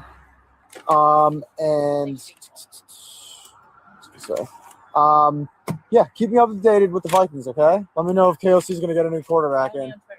All right, man. Take care. Okay. We don't need any more. Are you kidding me? Wow. Hey, that's despicable. Where is now, by the way, there is some inconsistencies with stuff she said in the video. She claims she FaceTimed Sean McDermott. Do we see a FaceTime call with Sean McDermott anywhere in there? No, we see a text thread with Kevin O'Connell, who's the head coach of the Vikings, because it's his favorite team. And if I'm not being the officers team, yes. And if I'm not mistaken, I think Kevin McConnell was questioned at a training camp. If I'm not mistaken, I think I saw that a day or two ago. Also, there's no kids in the car. And we heard that reported at one point, too. You would have heard kids in the car if there were kids in the car. Okay? Diana Russini is a liar. Yes. This is horrible. And we made this very clear when the investigation was going on. All the facts need to be stated before we can make a sound opinion and decision. Well, that body cam footage basically confirmed, one, she doesn't tell the truth. And two, she will do anything to get out of being accused of something. Couldn't agree more. She is an insult to the media profession that we are in. I couldn't agree more. I mean, and I think, Nick, that Chrissy Freud, to her credit, she was right 2 weeks ago on PR when she joined us. As much as it frustrated me at the time, because we both had a sour opinion of Chrissy Freud before we knew anything about her. One, because we got dogged for an interview the first time we were supposed to do it. But I give her credit. She came on and she answered the questions and stood her ground, and I give her a lot of praise and respect for that, for doing so. And I'll say this now that we've had both sides of the piece, including Chrissy Freud on this show and Tony Farmer. I respect, and I said this already, but I respect Chrissy Freud, one, for coming on here, two, answering the questions about 95% of the way. Yeah. Which is way more than most people do. Correct. And I think she is more correct in this situation than Diana Russini is. People gave her a hard time because she had information or she had an opinion that people didn't like, including USA Today. Correct. Now, she should take this video footage, by the way, to USA Today and say, give me my job back. Oh, where do I co-sign that memo? Because this proves that Diana Russini cannot be trusted, be authentic, not be unethical. I don't know. What other words can I add to this? Because Diana Russini, and hopefully this is not slander, what I'm about to say, but if I'm NBC, ESPN, NFL Network, I would never hire Diana Russini to work at these networks. Yeah, I don't think so. I doubt she'll find a landing spot there, but maybe her own platform, maybe. But it won't be on anything for national coverage anymore of the NFL. That's what I said, because you asked me, I think last week, what do I think is the outcome? One, she's going to have to go make a podcast if she wants to continue. Or a Substack or something. I don't know. Well, it's going to be a podcast or a video show digitally, because that's where the industry has evolved to. But it's over. She proved that she can't be trusted and that she's a liar and unethical. It's over. I'm putting a stamp on this story. This story is over. Unless any other information comes out about Vrabel, I'm saying this is over. Yeah, it's over. I agree. And for everyone on the network who was waiting for that shoe to fall, well, here you go. All right, let's go. Well, Nick, we'll stay with the Russini-Vrabel saga, but our good man Tony Farmer has taken a massive swing at Adam Schefter. As one-time press row guest, Tony Farmer has publicly levied a heavy accusation against ESPN's senior NFL insider Adam Schefter, as Farmer has claimed that Schefter's recent characterizations and investigative reporting surrounding Patriots head coach Mike Vrabel have turned notably soft, as Farmer asserts that this shift is dictated entirely by the fact of underlining business and consulting practices tethered to Patriots owner Robert Kraft, suggesting that the multi-million-dollar ownership connections are actively compromising flagship editorial choices, with both Schefter and Kraft being business partners with a gambling firm. So, Nick, when high-profile TV insiders are accused of tailoring their coverage to fit their personal or business priorities of Premier League owners, does sports media now risk losing the trust of the casual sports fan who relies on them for unvarnished and unblemished reporting? Well, it's funny because the Diana Russini story for the footage is connected to this story because of the whole thing with Vrabel and Russini. And now, if this is, well, it was already confirmed. We're not saying anything out of pocket. It was confirmed back in 2021 with the source being Bloomberg, saying that Schefter is an investment partner with Robert Kraft, I think on a company called Boom Entertainment. Sounds about right. And it's a gambling company. I'm sorry, what's Adam Schefter's job again? Senior ESPN NFL insider. And what's the one thing you shouldn't be doing as an NFL insider, reporting information? Stuff like this involving ownership or coaches. You can't be involved in gambling if you are an insider. It reminds me, and I forgot to bring this up yesterday with Zan.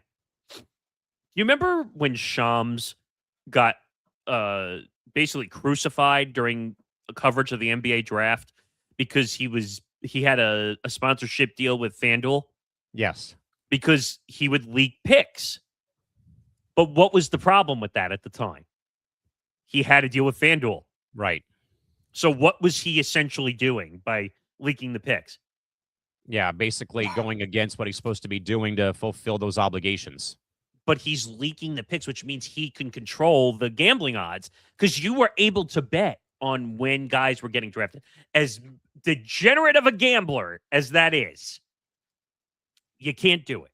So what happened after that? He had to drop his FanDuel deal because the insider, he finally got smart and realized that I can't have a deal with a sports book if I'm going to be an insider. As an insider, so like Shams, Emily Kaplan, Adam Schefter, Oscar Olney, Jeff Passan.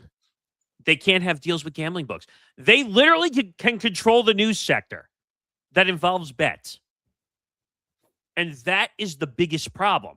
Now, I have the story up, so I have some of the information.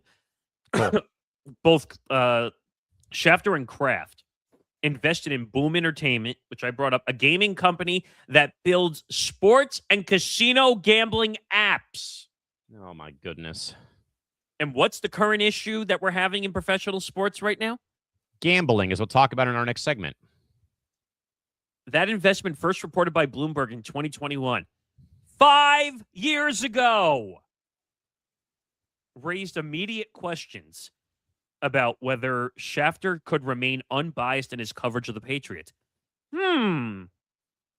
He has not done any reporting on this story, meaning the Vrabel Russini story, since the Sedona incident at the Which hotel. was what, 4 months ago, 5 months ago? More. Yeah. Like 6-7 months ago. Yeah. Gee, doesn't that sound like a timeline? Does that sound like conflict of interest, or does that reek of BS, or all the above? No, it's conflict of interest for sure. It's you're an idiot as an NFL insider that you're investing in a sports gambling company that makes casino apps. Now, this one shouldn't surprise you what I'm about to read, but Bloomberg noted at the time, that the business relationship between a team owner and an NFL insider covering the owner's team warranted scrutiny, and ESPN declined to comment on whether the arrangement violated any internal conflict of interest policy. Whose fault is that? I'll tell you who it is. ESPN. That's whose fault it is. Who employs Adam Schefter? ESPN. Well, technically Disney, but ESPN. This is insane. How many gambling connections, whether it's the NBA, the NFL, I think we've had some issues in the NHL, if I'm not mistaken. We had some in Major League Baseball. It's amazing to me how many handshake deals go down behind the scenes, and we don't catch them for 5 or 6 years. Yeah, I mean, Tony Farmer, I mean, he has been, but I will say, Nick, Tony has been on the front line, though, covering this story from, the avenue that we had when he joined us a few weeks ago before we had Christy Freud talk about this whole thing. And I mean, Nick, I made this statement a few weeks ago. Even though I don't watch the NFL and I don't like the sport. Okay. But we should be remembering the New England Patriots as the hallmark dynasty / model championship winning franchise with how many rings they've won, even though there's been a lot of scrutiny about how they went about winning a few of those championships, that they should be remembered for their on-field product. Brady, Belichick, success, the Patriot way, do your job, but not being remembered, Nick, as a franchise who wins it all almost every other year, but always is stuck in controversy, involving Spygate, Deflategate, destroying evidence, how Belichick left the franchise. Now with the Vrabel Russini issue, that should not be how we remember and think about the Patriot franchise, Nick. They should be remembered for a franchise who went from the pits of mediocrity to becoming one of the most iconic brand names in the NFL. Well, yeah, it's like you said, the Patriots have been known for just breaking rules. Deflategate, Photogate, everything with the word gate. That's the joke with the Patriots. They should call it Vrabel Gate next. I mean, we call it Photogate, so it's close enough. So the Patriots, they're a dirty franchise. That's the nicest way I can say it. But what Tony has figured out, or not figured out, but has shined the spotlight. Yeah. On is that there's a conflict of interest clearly going on here. And I said it on ETB Sports. I'll say it here. ESPN should fire Adam Schefter. Something. And people are going to say, oh, you're jealous because you just want his job. Which people were saying to us about that we were jealous of Craig Carden. That's why we're going after Yeah, him. I'm not taking my bum ass to New York, people. I'm totally fine in the sun of San Diego, California. Thank you very much. All right, but the point that I was telling people and responding back in comments, this has nothing to do with jealousy. It has nothing to do with politics. It has nothing to do with what we're trying to do. We're trying to point out the formalities that these people are doing, and they don't care that they're doing risky, shady business with people. And Adam Schefter is now finally being called out.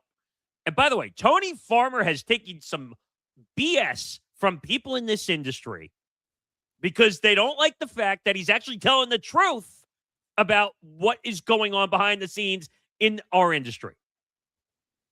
Yeah, I mean, that's what I don't understand, Nick, is when someone, exposes the truth or they do things that, people don't like, why is it their fault when they're doing their job like Tony Farmer's been doing with this whole entire story?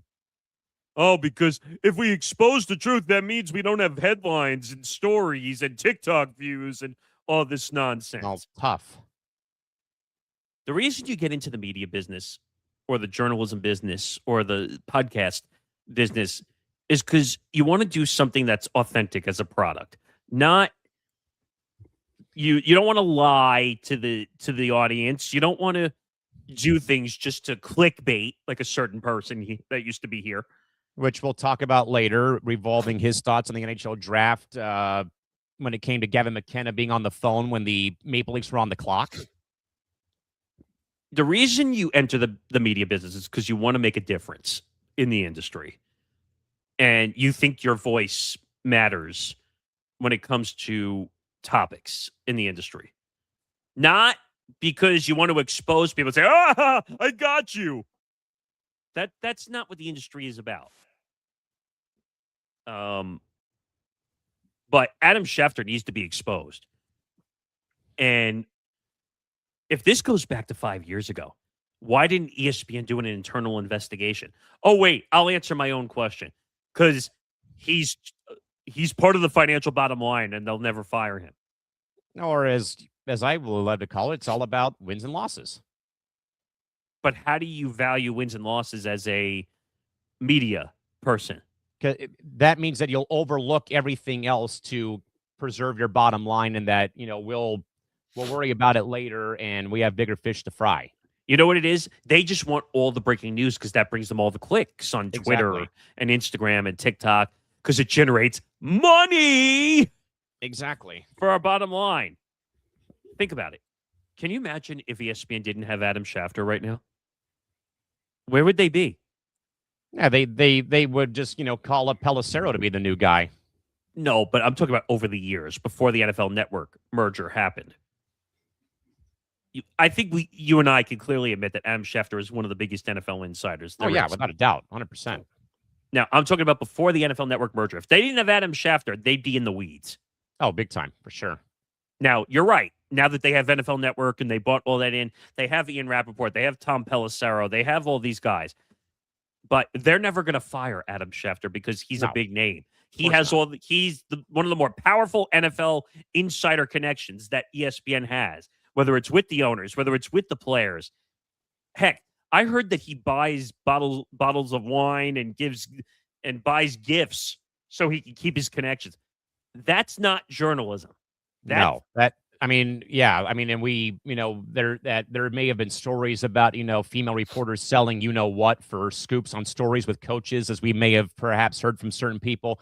But I mean, that right there is going below, below the boundary line that, oh, hey, if you give me a scoop, I'll buy you a bottle of wine, as is the case with Schefter here, it sounds like. I read a report that he would just do it to keep his connections, too. I read a report that he spent a certain amount of money that he would use as write-offs or whatever. Oh, I bought them a bottle of wine. I bought them a gift. That way my connection stays. That's not journalism. No, That's not our industry anymore. and like I would also say, and I think Zan would agree, though, Nick, if he was with us on the show, that you never, ever, ever pay for something like that if you're a journalist whatsoever. You never do. Think about the interview I was trying to get for this show. Do you remember? Tim Donaghy. Yes, Tim Donaghy, yes. Tim Donaghy answered my email, and I showed it on here during a show. Oh, Yes. I'll come do it, but I need a $500 stipend if I do the interview. Sorry, buddy, you're not worth $500. No. And in my opinion, if Adam Schefter said to me, I want $500, I'd tell him to go kick rocks. Yeah, take a hike, buddy. With that, Nick, let's move on, though, from all things involving this story to actually, before we do that, Nick, how about we pump up the tires real quick about tonight's program involving Team USA and Bosnia-Herzegovina. The world has arrived for the 39-day global spectacle that is the FIFA World Cup, and ETB has you covered with the best coverage of the beautiful game as Callan, McClurg, and Trevor Williams empty the pitch with in-depth coverage of the 2026 FIFA World Cup. Join the fellas tonight for their next post-match show following the U.S. men's national team's match against Bosnia and Herzegovina, 8 p.m. Eastern Time kickoff, only on the Empty the Bench Network. Make sure to subscribe to our YouTube channel, youtube.com/ETB Network, to join in on the Team USA Bosnia postgame show. And it looks like we might have a Ben Cruz sighting for that post show. So you might get triple barrel action into that post show. Approximately 10:30 p.m. Eastern Time. It could be earlier or it could be later. It all depends on all the stoppage time and all the extra time. And hopefully not going to PKs in extra time, because if that happens, I'm going to probably have a heart attack. Let's hope that doesn't happen. But I think they're going to win.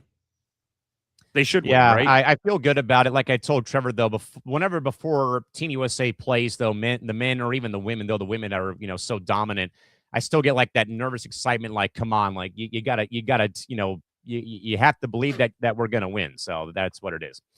All right, Nick, from all things involving that to more fallout of the NBA gambling scandal. But the biggest story of the summer dropped as veteran NBA guard Malik Beasley has been federally indicted on massive charges tied to a illicit sports betting scheme.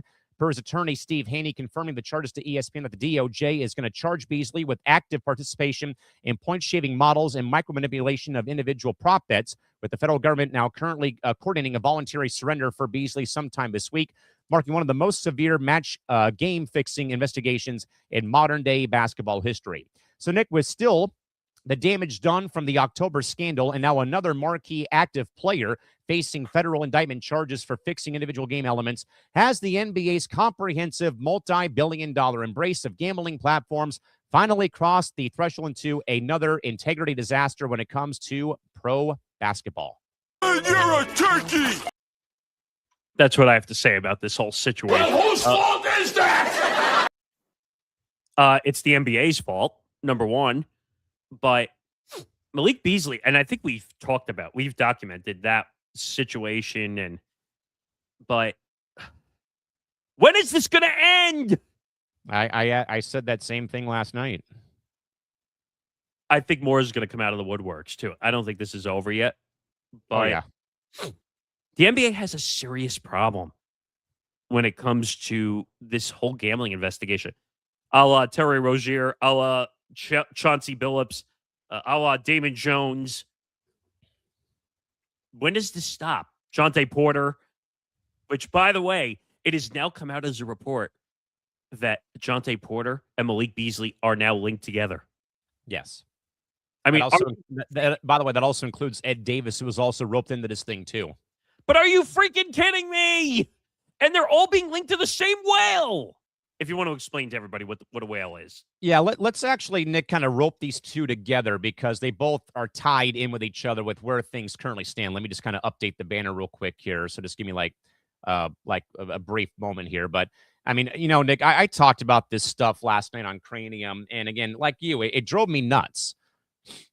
With where everything is gone, and I know that we've got so much blowback from people about, well, hey, they're not in bed with these. Sure, they're in bed with these companies, for God's sakes. And with that in mind, though, Furthermore, folks, the federal indictment documentation reveals that Malik Beasley's primary co-conspirator is famed notorious sports betting whale Robert Big Rob Gorodeski.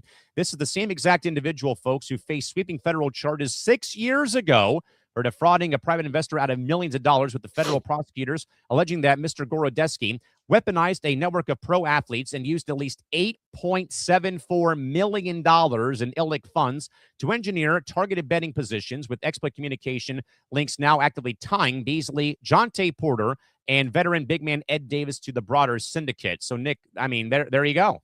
That's where we're at here. The NBA needs to get this under control. And Adam Silver needs to take accountability for the way the league is handling it. Because you want to know what they're doing right now? Yep. And if you don't know why I'm doing, hiding. Oh, sorry. Or as Tom would say, he used to say this all the time. See no evil, hear no evil. Hear no evil, speak no evil. Adam, there's a problem in your league. There's a gambling investigations going on your league, and it's happening under your eyes. And don't forget aspiration, which still hasn't been handled yet. Which James Gonzalez wrote in a cranium last night and even said the same thing. Like, how is that not figured out yet? And I said, the NBA's got too many, skeletons in the closet right now that they can't keep ignoring the decaying bodies in the closet when it comes to another leg, literally and figuratively, nice little plug for tomorrow's program. Another leg is added to this betting slip involving the NBA gambling scandal that broke, of course, as Nick and I were on press row when that happened, back in October. Now this comes out involving the fact, too, that's the same, big whale involving, Big Rob in this whole thing as the co-conspirator. And again, over $8 million in illic funds to engineer targeted betting positions, with communication links between Beasley, Jonte Porter, and Ed Davis. And Nick, per the patient file on Cranium last night on Tuesday, the simple fact, too, Nick, that there is apparently in the documentation that there was a link involving a text chain. I'm trying to pull it up. Give me a second. But there was a text chain, though, that per the reporting that was gathered said that there was a intercepted text message between Davis to Beasley that reads in part, "Only way you can beat Vegas is sports betting, ... We can make some good money, open and close quote." Well, he was in gambling debt, too. That was also reported that. But Nick, didn't we also report that Beasley had like a $3,000 dental bill that he didn't pay? He got kicked out of an apartment for not paying rent and other stuff like that. And then he goes into gambling and racks up debt that way. So right there, strike one, strike two, strike three, you get out of here. I'm sorry. So Yahoo did a profile. I have it. So let me just see if I can find the. Okay, so the Beasley and Davis were teammates on the Timberwolves during the 2020-2021 NBA season, accused of working together to allegedly manipulate Beasley's performance in 4 games during the 2023-24 season when Davis was out of the NBA and Beasley was with the Bucks. Beasley okay, so here's where what I said is confirmed. Beasley reportedly owed millions of dollars in gambling debt. Millions! Which led to Davis loaning Beasley money in order to pay off the debt.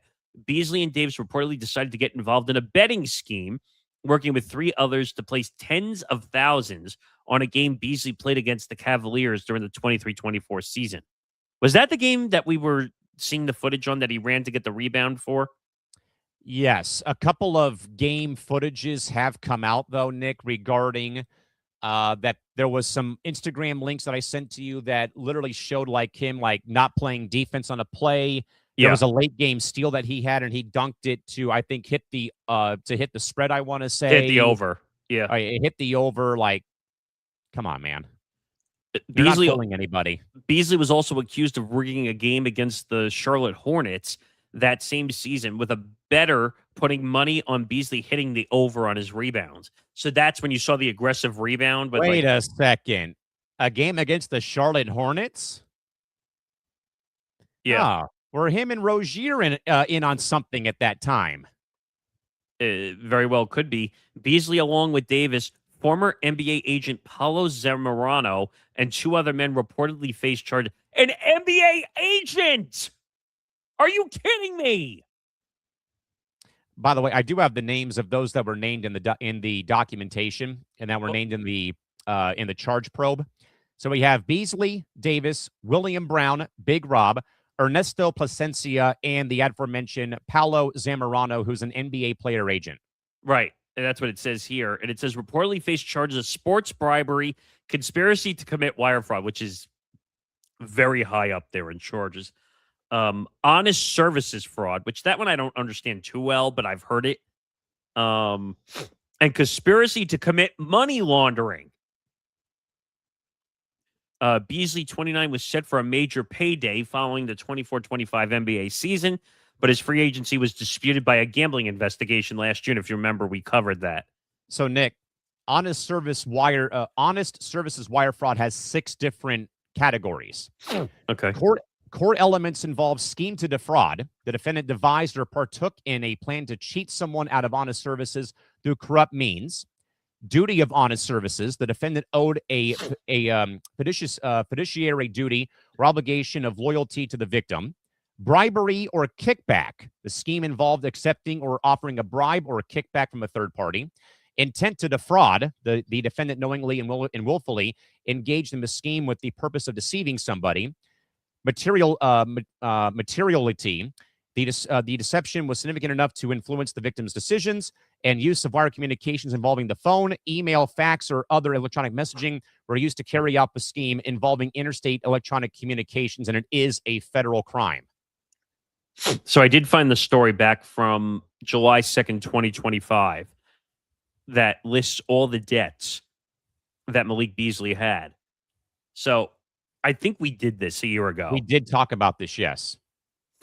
And according to a detailed report from the Detroit News, because I think he was on the Pistons at the time when all this happened, Beasley has been facing financial trouble for some time. Now, mind you, this is a year ago. Right. But during that time with the Bucks, Beasley was sued by a celebrity barber named Cairo Cuts, who was later awarded almost $27,000 in a judgment against Beasley. Later, the 28-year-old was also sued by a dentist who won almost $34,500 against Beasley. The dentist has since begun garnishing Beasley's Pistons paychecks to recover the debt. Right. According to the court documents, which had remained unpaid at the time. Beasley's former agent sued over a $650,000 loan, seeking almost $2.5 million in damages. In the lawsuit, it was explained that they made a substantial investment of time, effort, and resources in a player with known issues when they took Beasley on as a client and provided him with a substantial marketing advance in anticipation of helping Beasley become one of the premier players at his position. Beasley under investigation for unusual betting patterns. According to reports, the red flag that triggered the investigation occurred during a game on January 31st between the Bucks and the Trailblazers. A Chauncey Billups game. Correct. A gambling industry source told ESPN that the odds on Beasley's line to record fewer than 2.5 rebounds moved significantly before the game, shortening from around plus 120 to minus 250 due to a surge of action on the under.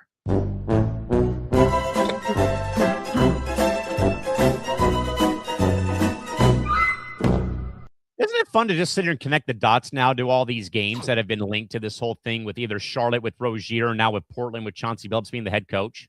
Correct. So Beasley finished the game with 6 rebounds, meaning all the suspicious bets on his underline lost. The NBA player's lawyer discussed the investigation. We don't need all that. Let me just see if there's any other. Obviously, then you had the Rozier stuff. The investigation to Rozier began after March 23rd, 2023, with rebounds and points. My point is, Beasley was a scumbag beforehand.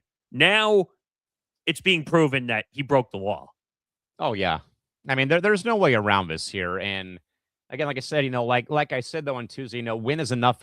If you are a sporting league seeing all of these gambling things come to the limelight. The NFL dropped the hammer on Calvin Ridley for a full year suspension when he was gambling.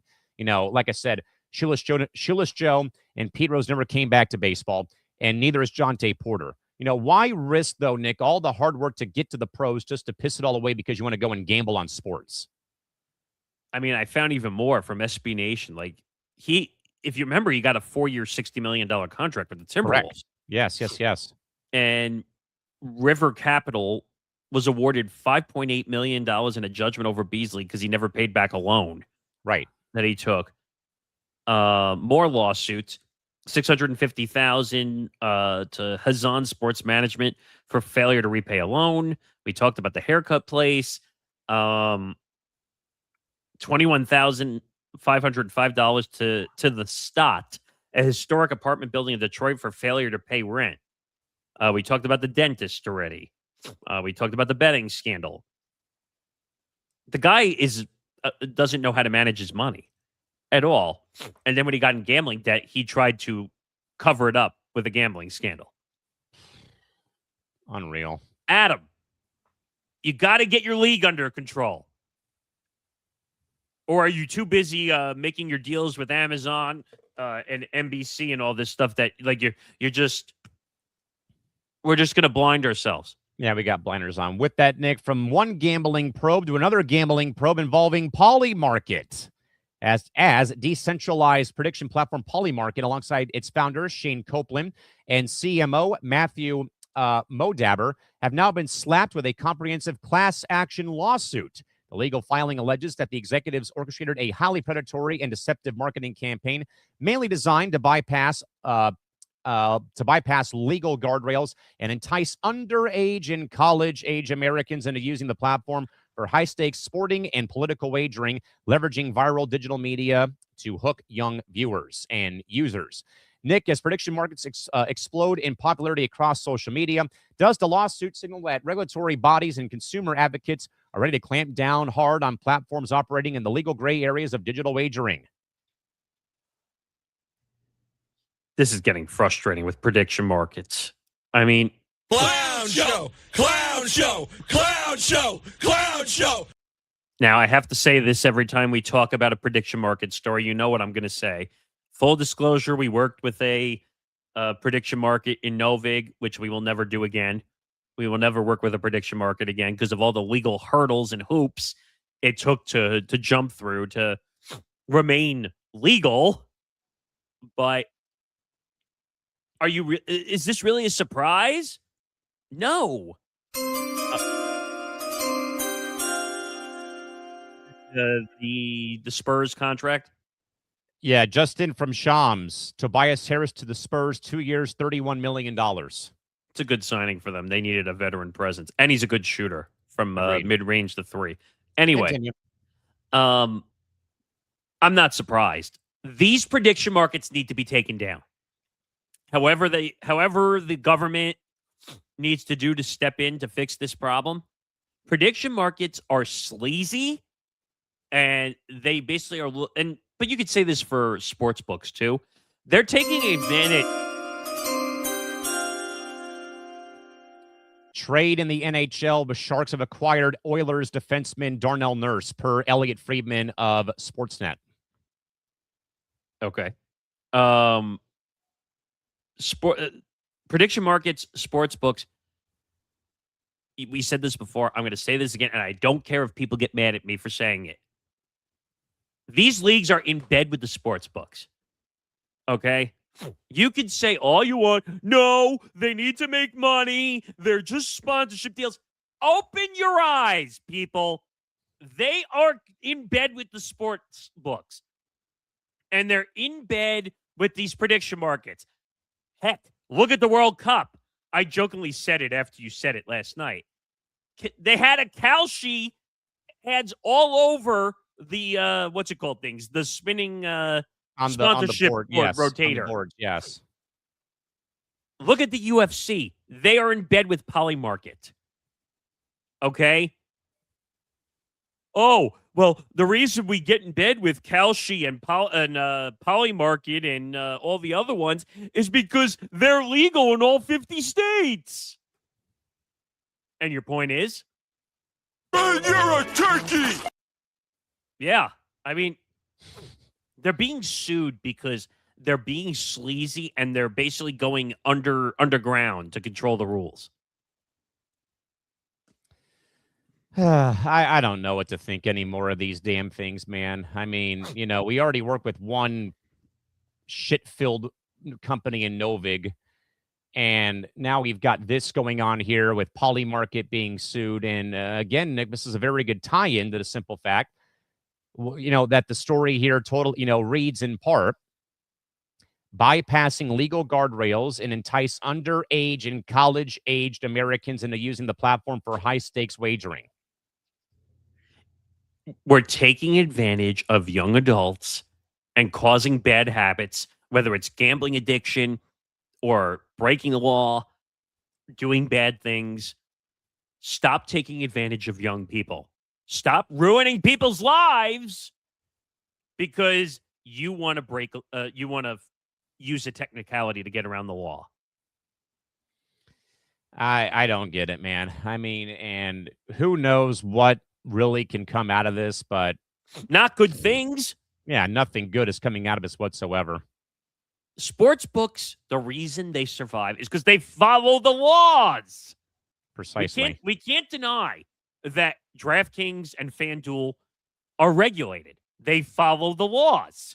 Now, if you want to get on DraftKings, because now they have a prediction market attached to them, and my favorite, you and I clowned them before when we said, oh, well, they're now called DraftKings Sports. Correct. Why are they doing that? Because they want to be legal in all 50 states, including California, where you're from. Yeah, exactly. And, all the ads were shown when it came to the Alex Morgan one that we talked about with her ad for the company and whatnot. I mean, yeah, at least they go about it the right way. I mean, there's a right way and a wrong way to go about this sort of stuff, though. But, I mean, this is going to be a never-ending circus, though, Nick, when it comes to all these prediction markets across the board.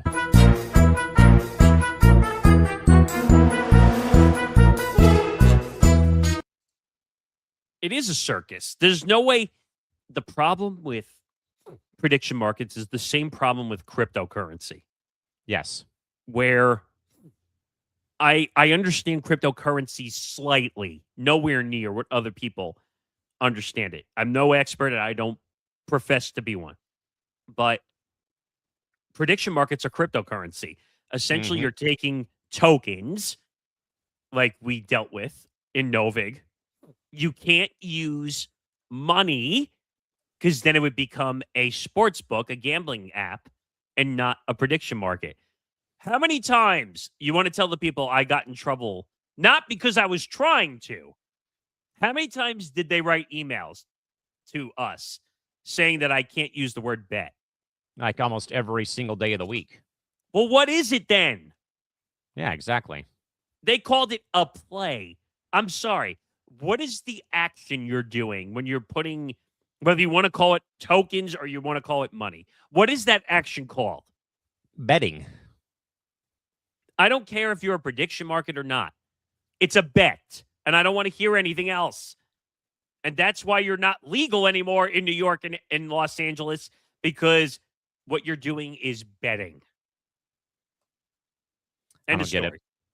With that, Nick, from all things with that into the final hour of the show. But with that in mind, though, Nick, a massive power dynamic shift is brewing at the highest levels of entertainment and venture finance as Disney company CEO Bob Iger and billionaire investor Joshua Kushner have officially partnered up to make a major play for the NBA's immediate expansion team to Las Vegas. Operating through investment vehicle Thrive Eternal, the duo has already retained major Wall Street investment bankers and formulated a formalized multi-billion-dollar proposal to acquire a definitive majority stake of the upcoming Sin City basketball franchise.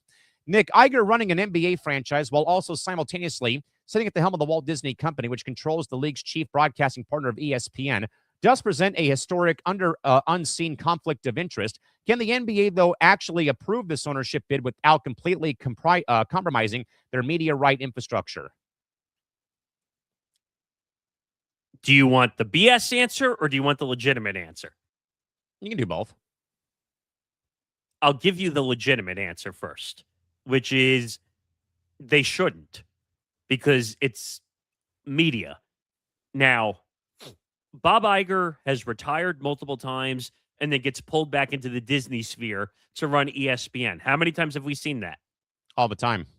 Because who was it? The guy who ran the parks, Josh DeMarco, I think was Josh the guy's DiArmo, name? yes. Or DiArmo, sorry. And they didn't like the way he was running the business. He was essentially running the business into the ground. Right. And they said, hey, Bob, save us, please.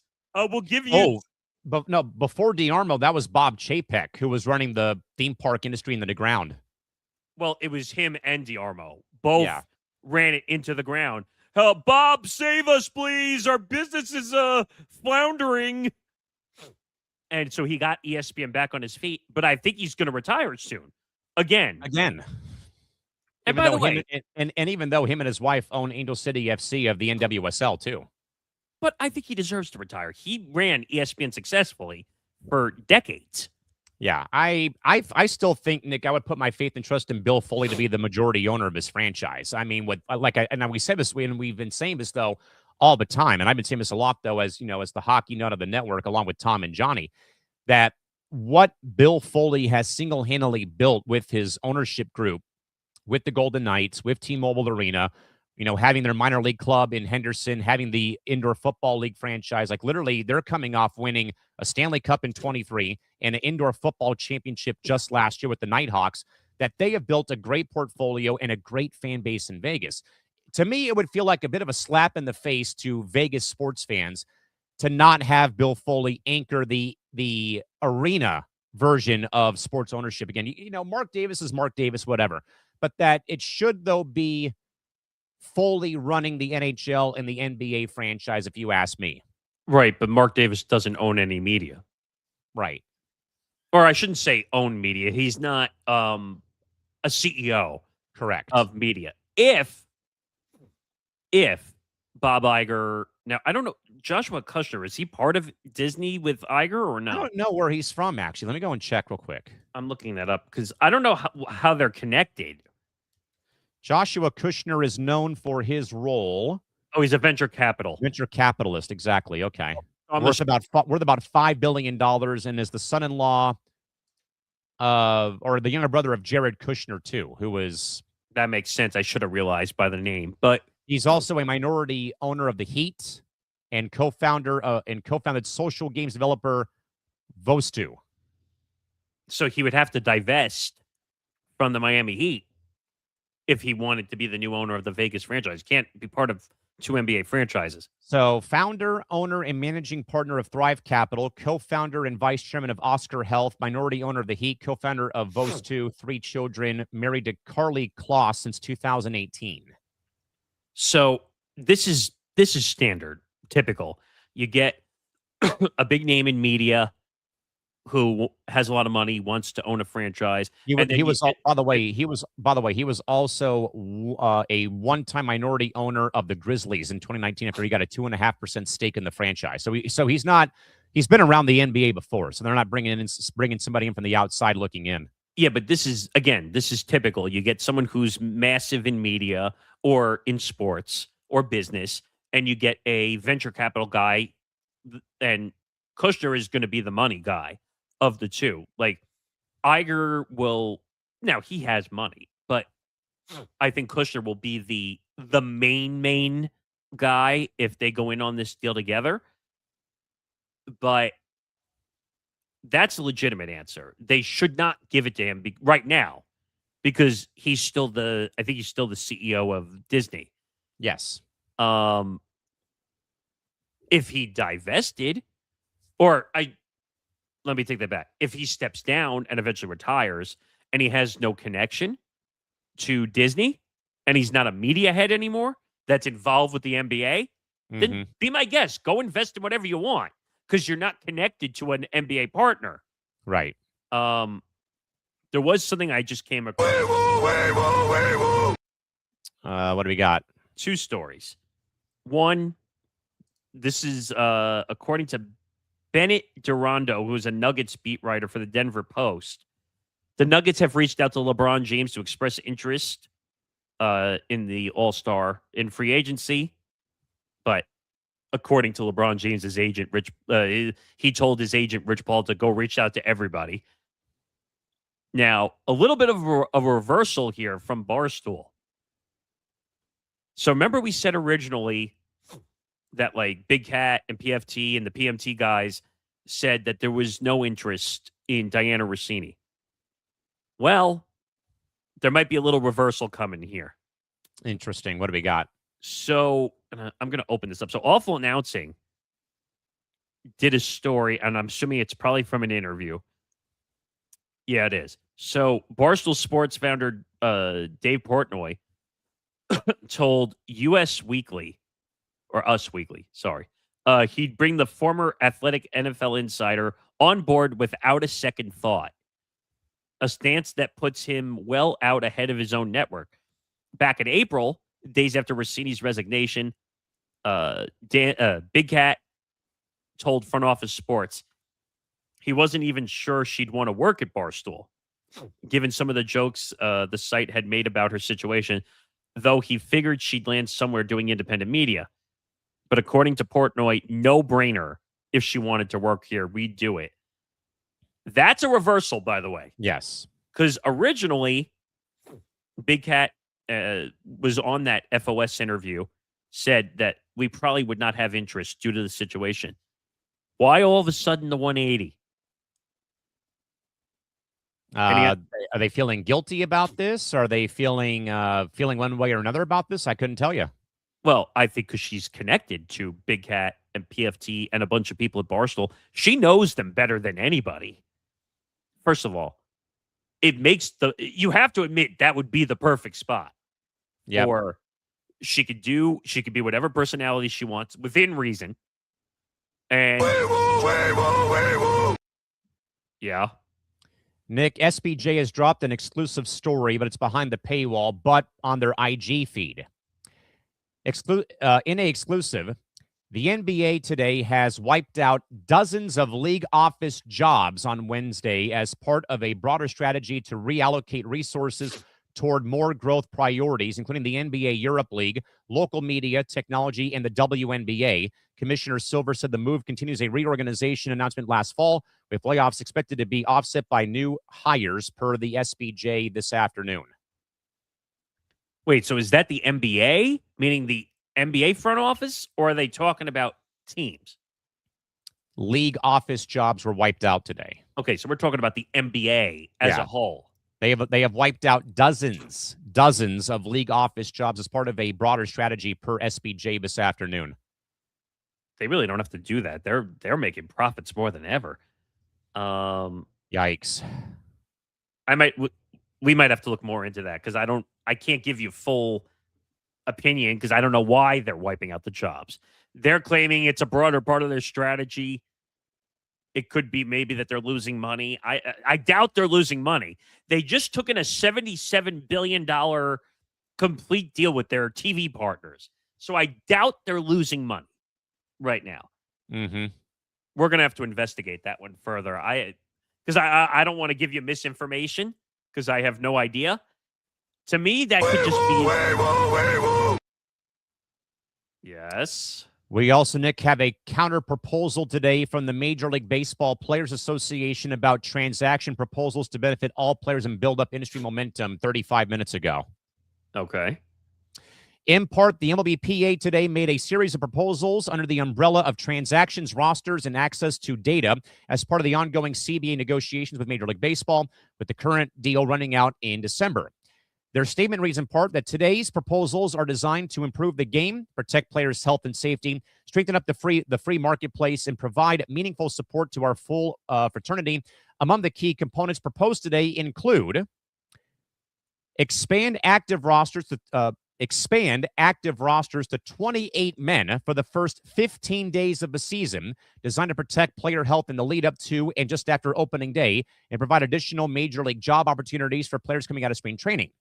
Allow for placement of players on the 60-day IL as early as November for the tender deadline, which is designed to open up additional 40-man roster spots for clubs to utilize in their offseason, mainly to replace players with known and lengthier injury recovery timetables. Furthermore, reduce the number of permissible in-season optional assignments per player from 5 times down to 3, designed to combat roster churn and promote full-time jobs at the MLB level throughout the course of the season. Also, accelerate eligibility for the Rule 5 draft and ensure a Rule 5 draft will be held in 2026 and each year of the next CBA, designed to provide minor league prospects with earlier and continued opportunities to be added to major league rosters. Provide baseball service time and salary protections to pitchers who are optioned to the minors over the course of the All-Star break or after a game concludes, where they meet certain performance thresholds, designed to reduce roster manipulation and protect players, oftentimes middle relievers and spot starters, who are optioned but expected to stay hot. And finally, enable all clubs to access club-collected proprietary performance data and video designed to increase transparency and allow players to track their work with the same information management is using as well. So a lot there to unpack. Nick, any thoughts? It's not going to change anything. I don't think it's going to change anything, because you could change all the dominoes around the one issue at hand. The one domino that's holding up the tower is what? The salary cap situation. Yes. So if the players and the owners are not going to agree to a salary cap structure, because the owners are hard set on a salary cap, you could change all the Rule 5 stuff. You could change arbitration rules. You could change the amount of games, which is not going to happen. You could change money structures. You could change a lot of things. But until we fix the domino that's on the very bottom of the structure, that's hanging and holding the structure up, whether there's going to be a salary cap or not, it doesn't matter. You could change everything until you're blue in the face. It doesn't matter until you fix the salary cap, if there's going to be one. I mean, I just sent that over to Hitting for the cycle, so they can maybe chew on that as time goes on here, Nick. But holy cow, I mean, we're still a long ways away from anything. Is that wrong or no? I don't the salary cap controls everything, if there's going to be one. Yeah, and we'll see what happens with that. With that, folks, as we get to hour 3, sports moves fast, and we're here to keep you ahead of the chains. Join Nick DiMartino and this week, Nick Morgasen, for Moving the Goalpost. That takes place every Thursday at 11:30 a.m. Eastern, 8:30 a.m. Pacific time, as they cover the full spectrum of the Big Four, from the gridiron and the diamond to the court and ice weather, analyzing the NBA playoff bracket, discussing a major coaching shakeup in the NHL, recapping a legendary finish on the golf course. We bring you unique perspectives and a touch of humor. Don't just watch the games, understand the moves that change them. Only on the Into the Bench Network. Make sure to subscribe to our YouTube channel today at youtube.com/ETB Network. With that, Nick, getting to the hour 3 coverage. Back to golf we go, my friend, with Alan Shipnuck, as the renowned golf investigative journalist Alan Shipnuck has blown up another bomb across the pro golf landscape with his new project, which promises to thoroughly expose the real Phil Mickelson. The book will outline deep, unvarnished details regarding Mickelson's final fractures with the PGA Tour, the complex behind-the-scenes financial arrangements with the Saudi-backed LIV Golf Tour, and also Phil's manipulation of public relations narratives to shield his private gambling debt, and also other fallouts from the fan base. Nick, for so long, though, Phil has spent decades manicuring a specific family-friendly, thumbs-up public persona. But does Alan Shipnuck's continued forensic deconstruction of Lefty's career permanently shatter his legacy, or do modern fans simply no longer care about the moral track records of their sporting icons like both Phil and, yes, Tiger Woods? Phil Mickelson has a lot of explaining to do. Ooh, now. You think or you know? And the allegations came out. The woman that apparently he did this to was apparently the wife of another golf player on the tour. I was reading. That's what's alleged, yes. And she's the one who exposed it. Which, how rare is that you see the actual person expose it to the media outlets? The deal, Nick, has become official per the NHL. Sergei Bobrovsky from Florida to the Toronto Maple Leafs. Officially official. Wow. But he's got a lot of explaining to do. She exposed it big time. Some of the stuff that he was doing very X-rated inappropriately. And I'm just trying to find, because I saw it when they broke, and I was like, oh, holy cow. Let's see if I can find some of the info. And of course, it's when I go on Golf Digest, it's behind a paywall. Thanks a lot. Here we go. Phil Mickelson wife allegedly behind golf club removal amid cheating claims. This was about 20 hours ago. Phil Mickelson's wife, Amy Mickelson, allegedly was behind in getting her husband removed from the elite golf club. Back in 2021, the three-time Master champion was removed from Madison Club in La Quinta, California. You said this was near you, right? La Quinta's more, I think, like Orange County, LA area, if not the Inland Empire. But a new report suggests that he wasn't banned from the facility, but was demanded by Amy, his wife, amid cheating allegations. He wasn't necessarily kicked out. A senior member of Madison Club's management team told journalist Alan Shipnuck for Scratch Golf on June 26, quote, "It was more of a demand by Amy. We got a call from Phil and Amy's wealth management firm. We need Phil's place sold, gone right now. Phil will no longer be a member at the Madison Club." Okay, I don't buy this for a second at all. His membership at the club allegedly ended after cheating allegations, as Shipnuck reported, that the pro golfer was having at least one woman who was not his wife spend the night in his condo.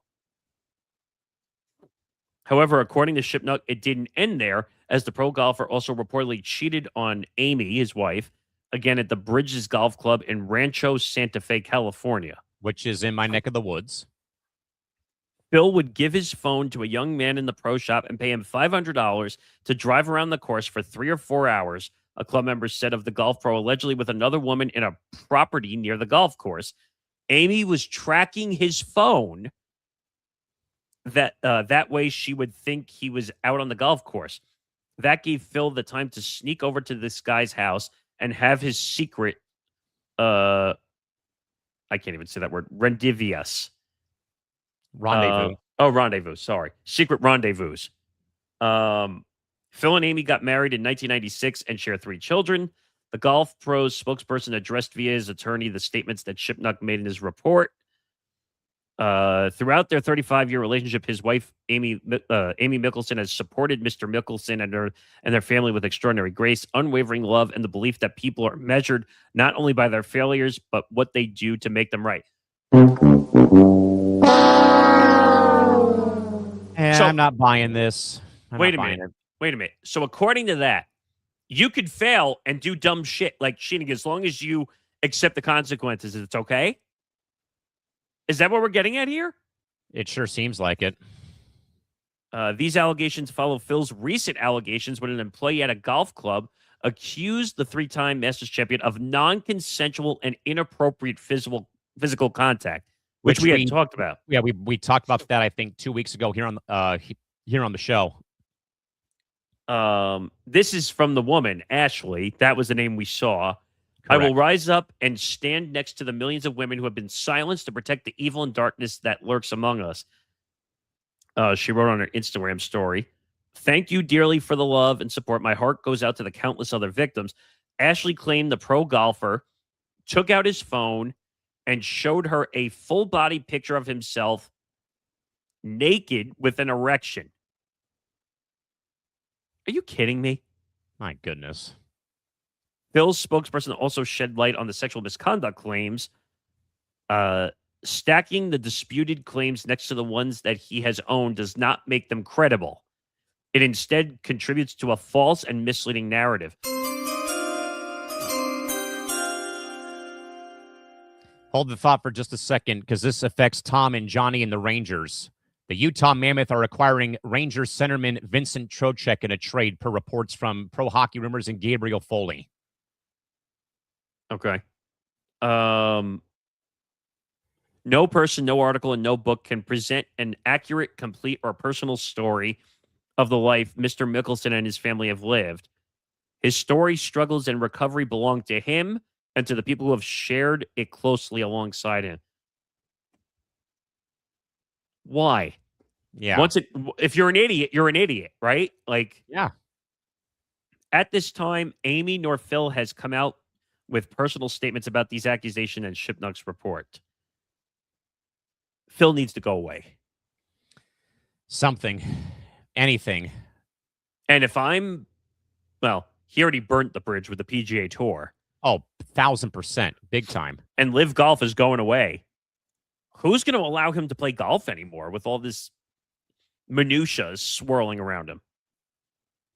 Yeah. If I'm a golf club, by the way, in this country, You're banned. I'm talking about everywhere. Yeah. Every single golf course. Yes. Don't come anywhere near my golf course. Don't come near my golf club members. He has a serious problem. First, it was gambling debt. Now it's alleged sexual misconduct. Because, again, we can't confirm it fully, except for what the woman has said. The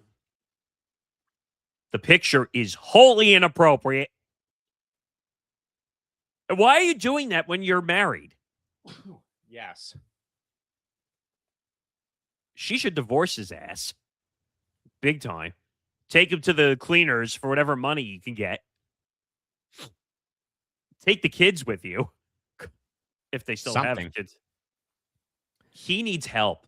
We saw what happened to Tiger Woods when he got caught cheating. Correct. What happened to his life? It almost destroyed it. Oh, yeah. And that was when he was at the pinnacle of his career and what have you going forward. And what's happened since? He has not been the same guy.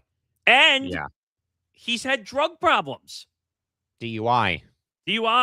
Taking medication that he shouldn't be taking. Crashing, 3-4 vehicles now? If not more. Just one quick update, folks, of the Darnell Nurse trade. Again, we've been keeping our eyes on both the NBA and NHL free agency. Now, again, Darnell Nurse was dealt to the Sharks this afternoon. New reports, Nick, have come out that the Sharks are now on the hook for the next 4 years with this $9.25 million. So the Oilers trade him away, Nick, and they're not on the hook for any salary whatsoever. That all now goes to San Jose. Wow.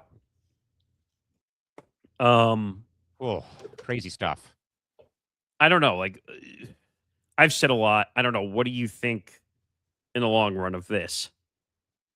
Time for him to go away.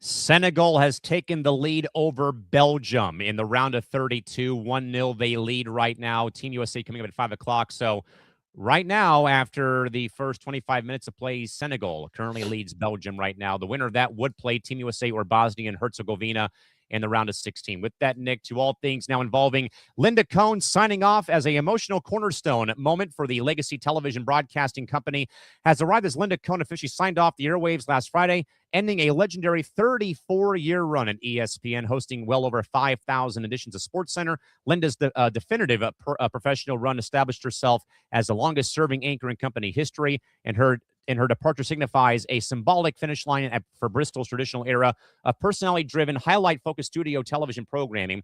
So, Nick, with that in mind, with Linda Cohn being the ultimate bridge from ESPN's golden cable era to the modern-day landscape of streaming platforms, now that she has officially left the desk, does ESPN possess anybody left who can command that level of respect and the universal old-school institutional authority like she did for those 34 years at ESPN? From that generation? No. From a respect standpoint, SVP is really Steve the only Levy? one. Steve Levy doesn't really do SportsCenter as much anymore, or at least not as much as he used to. John Buccigross, when he did it. Yeah, but he's now more involved in hockey, which rightly so. He should be. He should be leading everything that they're doing in the hockey sector, whether he's calling play-by-play for college or he'll call some of the games for the NHL.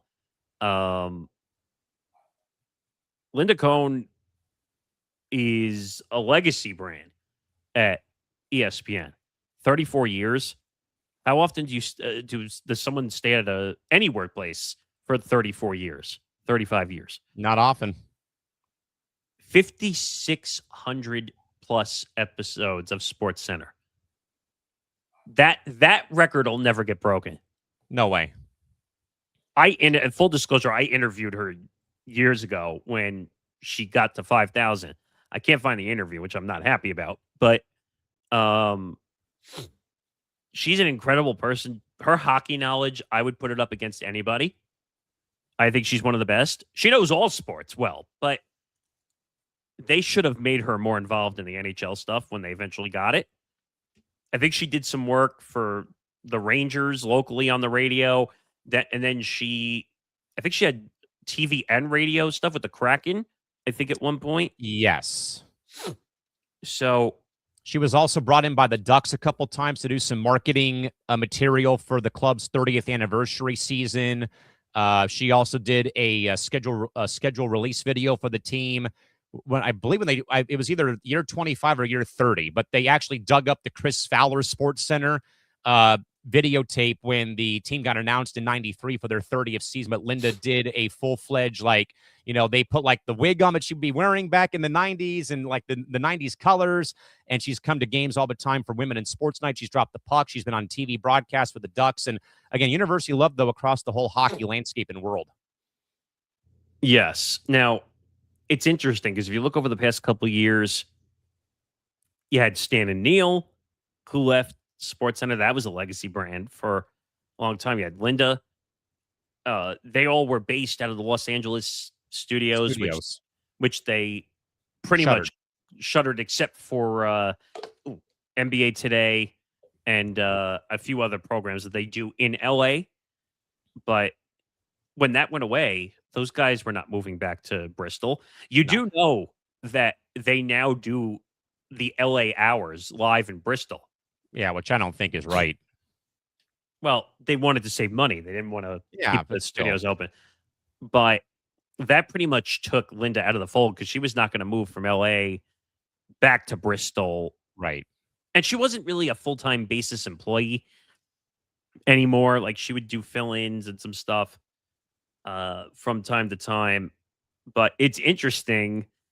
So I just want to make sure I get this right. So the primary impetus for the departure, it seems, is Cohen's fondness for the West Coast lifestyle.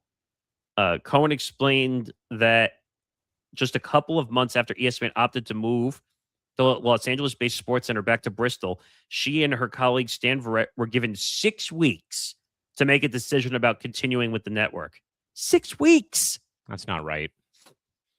Cohen opted to sign a 1-year extension while obviously Stan departed. Again, we interviewed Stan. I think we talked about the LA Sports Center stuff. We'll have to dig that up because was that this year too, or no? Or was that last year? I think it was last year, I think. But she goes on to say both Stan and I our contracts were ending at the end of June of 2025. I can only speak for me, so they told us mid-May I only had 6 weeks to make a decision. I did not want to go back to Bristol, Connecticut. No offense, but I really enjoyed the lifestyle in Southern California. And living, I lost my train of living by the beach, and it's so healthy and so stress-free, and I didn't want to go back to anything that might have felt toxic. Interesting. Which at times can. You know, when you've been at a place so long or whatever, and so I didn't want to make a very swift decision. Sounds like there was some underlying stuff, possibly. Now, I hope this is not an ageist thing. Let's hope not. Because that would be a lawsuit situation if it ever came to that limelight. If it ever came to that limelight. But she's a good person. Better yet, great person. I'm trying to work it out behind the scenes to see if we can get an interview with her because she would have so many stories to tell about what it's like working at the worldwide leader, being part of the original Sports Centers. Do you remember who her original Sports Center was with? Chris Myers. Yes, that's right.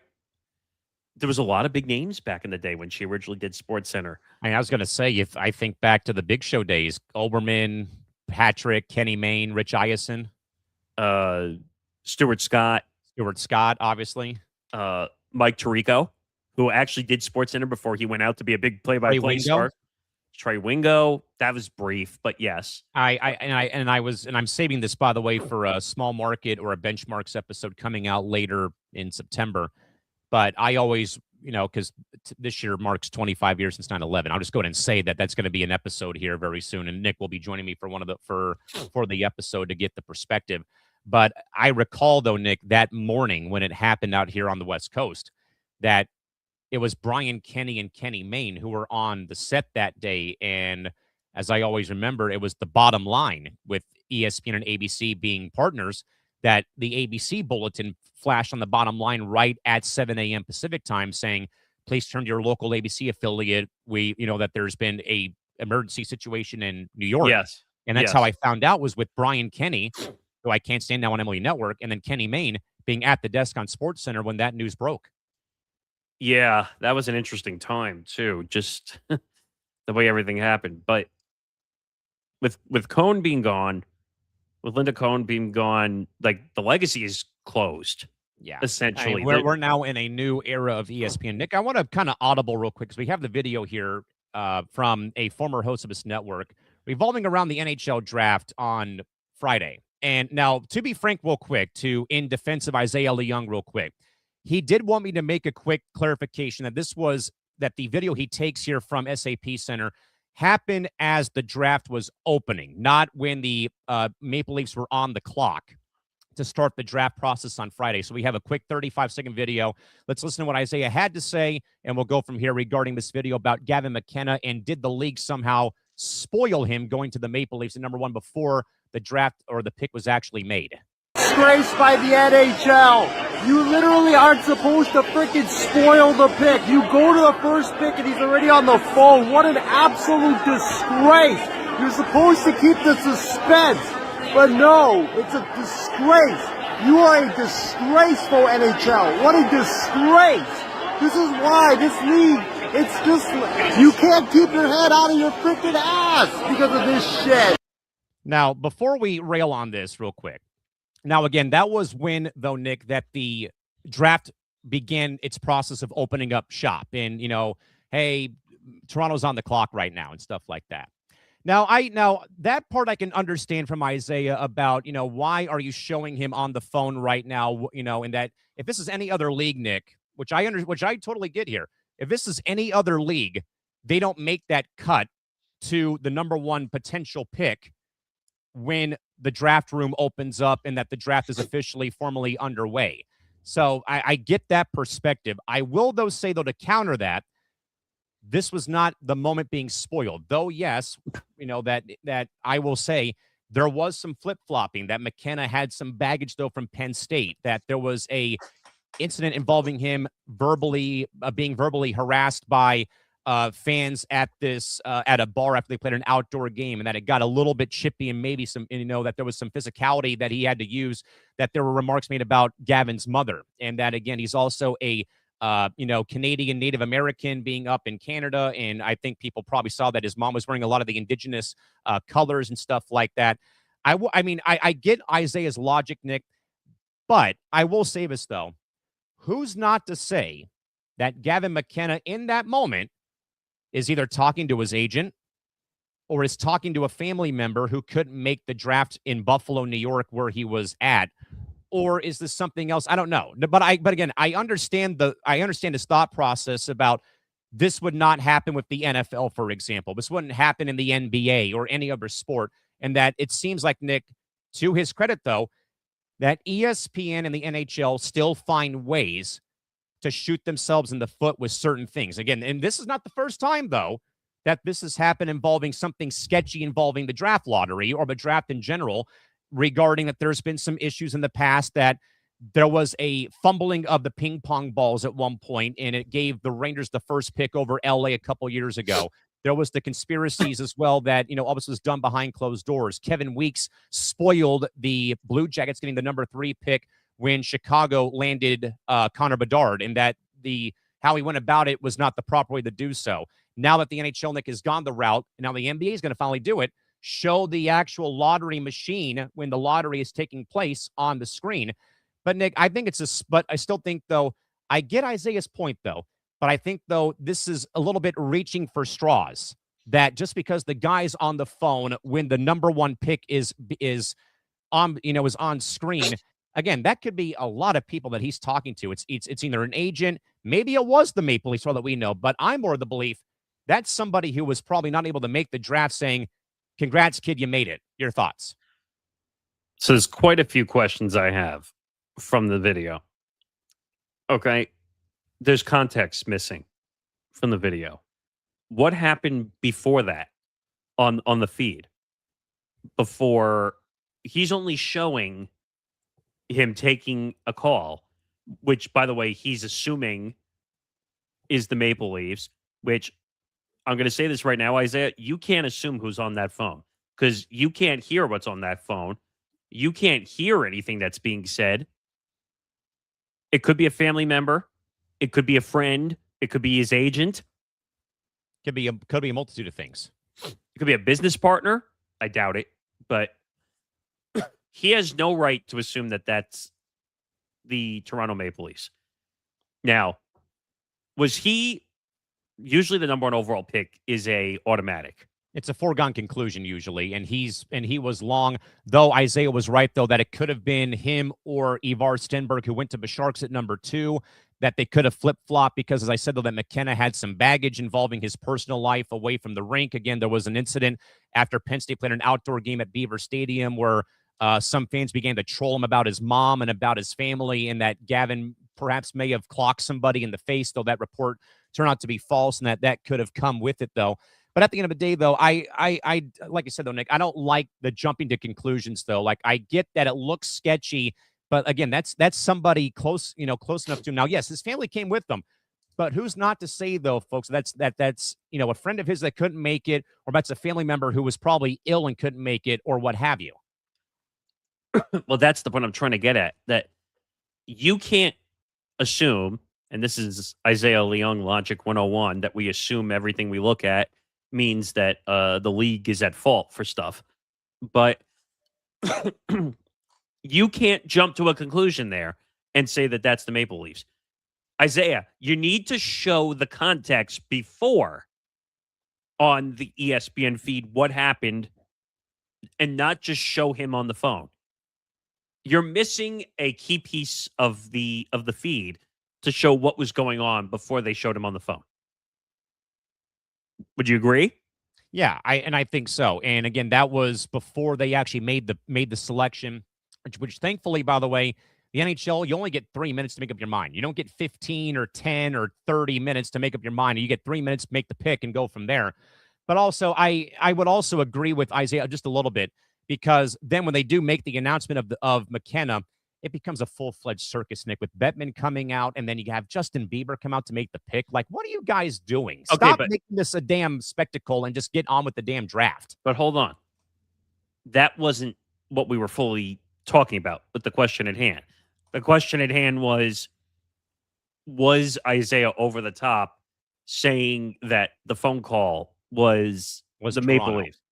You're right, by the way. I thought that whole thing was a spectacle with Justin Bieber coming out and doing the pick. But you asked me, did Isaiah jump the gun when it came to 100%. posting that out and saying that it's a spoil? It's not a spoil. Number one, you can't hear what's on that phone call. So in typical Isaiah Leung fashion, he jumps the gun and tries to say that it's the NHL's fault. You don't know who's on that phone. Precisely. Even if you could prove that it was the Maple Leafs, in today's day and age, in the digital culture, everything is videoed now. Of course. It's Everyone has a phone. Everyone has a phone and a camera on them at all times. Well, and now the teams film everything on their draft picks. They want the full story now. Everything. Back then, 15, 20 years ago, the draft pick would get picked. And not just that, Nick, with this story, let's also remember too that we had the video from the Warriors war room of Mike Dunleavy Jr. almost coming to blows with Joe Lacob, the owner, about who they were going to select in the draft. Yeah, Joe Lacob. Yeah, Yeah. that which years ago you would never have saw that. No, absolutely. I mean, you may have heard about it, but it would have been put out on the web after. You wouldn't have instantly. seen the evidence of that. Yeah. Now, because we're in a video culture, you're seeing everything. Isaiah, you're not admitting that 15 years ago, 10, 15 years ago, you never would have saw that because you wouldn't have had this much digital exposure Correct. to what all the leagues are doing. Now the drafts, think about the NFL draft. Oh, for a second. I mean, yeah, exactly. Where every bit, piece, every walk, they follow them into the bathroom, for crying out loud, with the freaking cameras. Yeah, that's yes. I'm not saying, and don't misquote me on that. That's a joke. No, yeah. I'm just saying that everything is videoed now. Isaiah, you never would have known this happened unless someone was videoing it. And we live in a digital culture where, what do I say all the time? It's got you culture that we live in now. Pretty much. It's no longer about, let's report the news in an accurate way. It's, oh, I caught him on the phone, which means the NHL is spoiling, and I can't. Like, we live in a culture now where we're quick to jump to conclusions, and we don't do the work to confirm whether something happens. That's why Isaiah will never be successful in the world of sports media and in podcasting, because he's looking to clickbait. He's looking to draw a narrative rather than make legitimate points, build a legitimate argument, and not deflect. Yeah, I agree. I mean, I understand understand his perspective a little bit, though, but when it's only that snippet, though, of the video and not what came beforehand, which I think was just the commissioner having remarks, to open up the draft. And of course, we're all, and of course you boo them. That's just standard practice. Well, that's I think that's all I can think of that happened before ESPN cut to him on the phone, was that it was just the commissioner's remarks to open up the draft. The other thing you're missing too, which again, he will deflect because he won't talk to me because apparently I'm a nobody, but you don't know what the timeline of the feed was actually showing, meaning they cut to him in the moment when he happened to be on the phone. So you don't know what was going on or what he was doing before that. Right. The ESPN feed cut directly to him when he happened to be on the phone talking to somebody. So he's got to calm down. Number one, when it comes to assuming things, one of the sayings, cliche sayings I like, what happens when you assume? Make an ass of yourself. You make an ass out of you and me. And that's Isaiah's podcast journey in a nutshell. Assumptions. And what happens every time he makes an assumption? It blows up in his face. Pretty much. You got to learn that in this industry, that do the actual work. Put in the time. Show that you know the information you're talking about. If you're just going to jump to conclusions and just say, well, the NHL sucks because they spoiled the number one overall pick, you sound dumb. You sound dumb. That would be like if, as an NBA fan, because they leak picks all the time. Oh, yeah, for sure. At the NBA draft. Can you imagine if I found out what the first pick, overall pick of the draft was this year, and I went on and said, oh, the NBA's a hack because Shams leaked the first overall pick? That's just part of life. Everything gets leaked now because we pay attention more to Twitter than we do to actual news sources because it's quicker. End of story. With that, Nick, we'll move on here. I mean, I get Isaiah's perspective a little bit, but not for what it was. But, I mean, better luck next time. With that, Nick, to Formula One auto racing, highlighting a dark escalating trend within global motorsport media. Prominent Formula One television reporter Rachel Brooks has abruptly quit her high-profile broadcast role as she cited and detailed Her decision by revealing the horrific and relentless abuse she has consistently received from toxic segments of the online F1 fan community. The departure has forced a massive conversation inside the paddock regarding the severe lack of protection networks provided to on-air talent dealing with hyper-fixated, toxic digital fan behavior. Nick, F1 has seen some unprecedented global media booms recently, but if the sport's premier broadcasters are actively leaving their dream jobs because of unregulated digital harassment, does the racing series and social media platforms need to start implementing real legal consequences for those that are online abusers that have done this sort of stuff towards Rachel Brooks? If she was abused, then I don't blame her for wanting to leave. I don't. And I just don't understand whether it's athletes, whether it's front office, whether it's whatever you want to call it, executives. Why do we abuse the sideline reporter? Or just the talent in general, honestly. Well, but it happens mostly to the sideline people. Of course. You are right, by the way. They shouldn't abuse any talent that works for networks that cover your sport, which is giving you attention. Right.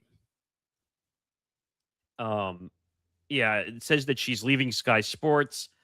Her departure followed a wave of horrific online abuse she received after a 2025 Spanish Grand Prix interview with Max Verstappen. She was criticized for asking him if his on-track collision with George Russell was intentional. I mean, that's your job to ask questions, right? Yeah, it's what you're supposed to do.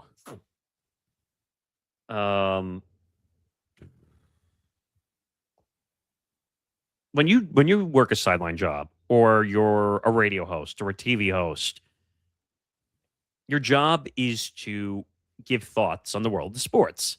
If you're in the sports side of things, forget it. Politics is a whole different issue. Oh, and you've already lived and breathed that for 4 years. Never again. I would never. I had to live with Rudy Giuliani, for crying out loud, and producing that show. Death threats nonstop over the phone when people would call in. If she got legitimate death threats, which is what it sounds like and what I'm reading, why did she not report it to, or maybe she did report it, and where is HR? Where is the human resources in all these companies? Looking the other way. Not that I really want to get into it, and I won't say what actually happened. I had some incidents, like issues that I had to deal with at WABC. Oh, yeah. Where HR didn't do crap when I was at WABC. I told them stuff that was going on. They passed me over for a full-time job to give it to someone else because the person was connected to working with one of the shows. Mm-hmm. Okay. This industry, and I said it before, there's too much handshake under the table. Yeah. Meaning, this is going to sound cliche again. You scratch my back, I'll scratch yours. If you do this for me and you don't tell anybody, I'll get you this job.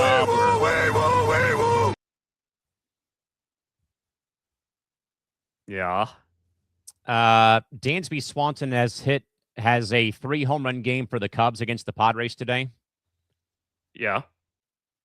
Cubs lead San Diego 23-3 at Wrigley. What? Season's over. That's a football score.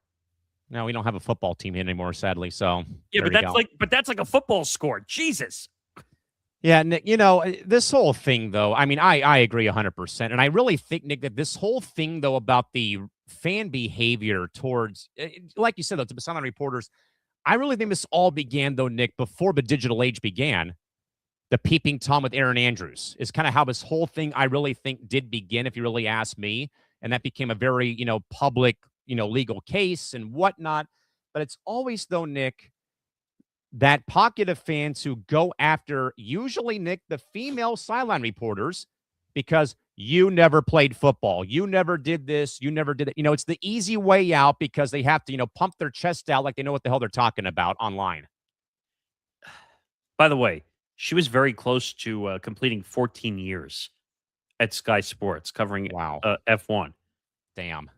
The reporter proceeded to ask Verstappen if he made contact with Russell on purpose after a broadcaster thought it may have been deliberate, but the racer dodged the question and asked if it truly mattered. Give me a break, dude. That's deflecting. You want to talk about deflecting? Ooh, big time deflection. Oh my goodness. Brooks told the Road to Success podcast that people in the broadcast industry sent her messages praising her for asking the question because many others would be too scared to ask it. But fans had the opposite reaction to Brooks's question. But then the fans, the social media side of it was horrendous. I got people telling me I should never be able to have children because I'm a bad example. I got the most horrific stuff you could imagine. And this is from a lot of these profiles with dads with kids, with daughters and things like that. Where you just look at it and think, take a step back. It's a Formula One race. It's a sport. Those are the people, Nick, I absolutely despise. I mean, if you want to talk about scum of the earth, it's people who take the time, Nick, to write these stupid ass comments on women's sports post or, to Brooke. And what do they have? They have pictures of them with their daughters or their nieces in their profile post. Like, what an example you're setting. Now, we've talked about how women's sideline reporters have gotten a bad name. And unfortunately, that connects back to, obviously, the story we did before with Diana Russini. For sure. But it's not fair. No. And it's ignorant. It's foolish. It's elementary in my book that because of bullshit that she's done, that it's now being casted upon other female sideline reporters. And all because she asked a question about something that happened in a race, and now people are casting death threats on someone for doing their job. Come on, man. What the hell is that? Like, in my opinion, like, those people should go to jail for threatening someone's absolutely. life. You can't just get away with threatening someone. And you know what's even more ridiculous? That you're doing it on social media where it can be tracked. Oh, yeah. Are people that stupid? Yes, they are. If she wanted to track those comments and use it as evidence, she most certainly can. Oh, yeah. This is despicable behavior by fans. We've seen this. Which golf tournament recently was the one that had the bad behavior in the stands? The Ryder Cup last summer. No, but I think it was the U.S. Open recently where people were throwing stuff and they were booing Wyndham Clark off the course too for reasons I can't understand. So fans, we need to have a lesson about fan behavior when it comes to being in person at an event. You want to act however you want in your own house, that's on you because you're in your own private house. You can't scream derogatory stuff at the athletes, the sideline reporters, the broadcasters, the people who run these events. It doesn't matter. You need to learn to behave. And if you don't like it, you should get your privileges revoked and never be allowed to show up to an event again. With that, Nick, we got a few press clippings here we'll get to very quickly as we get past the top of the hour. Nick, in a massive nostalgia-fueled programming shift designed to stabilize sagging terrestrial radio and podcast metrics, ESPN Radio announced announced the official return of both Mike Golick, Sr. and Jr. to host a new daily program simply titled The Golicks.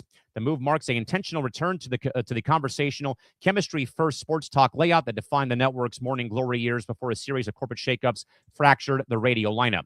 Nick, by bringing back Senior and Junior to the flagship microphone feels like an explicit corporate admission that ESPN's post-2020 sports radio experimentation failed.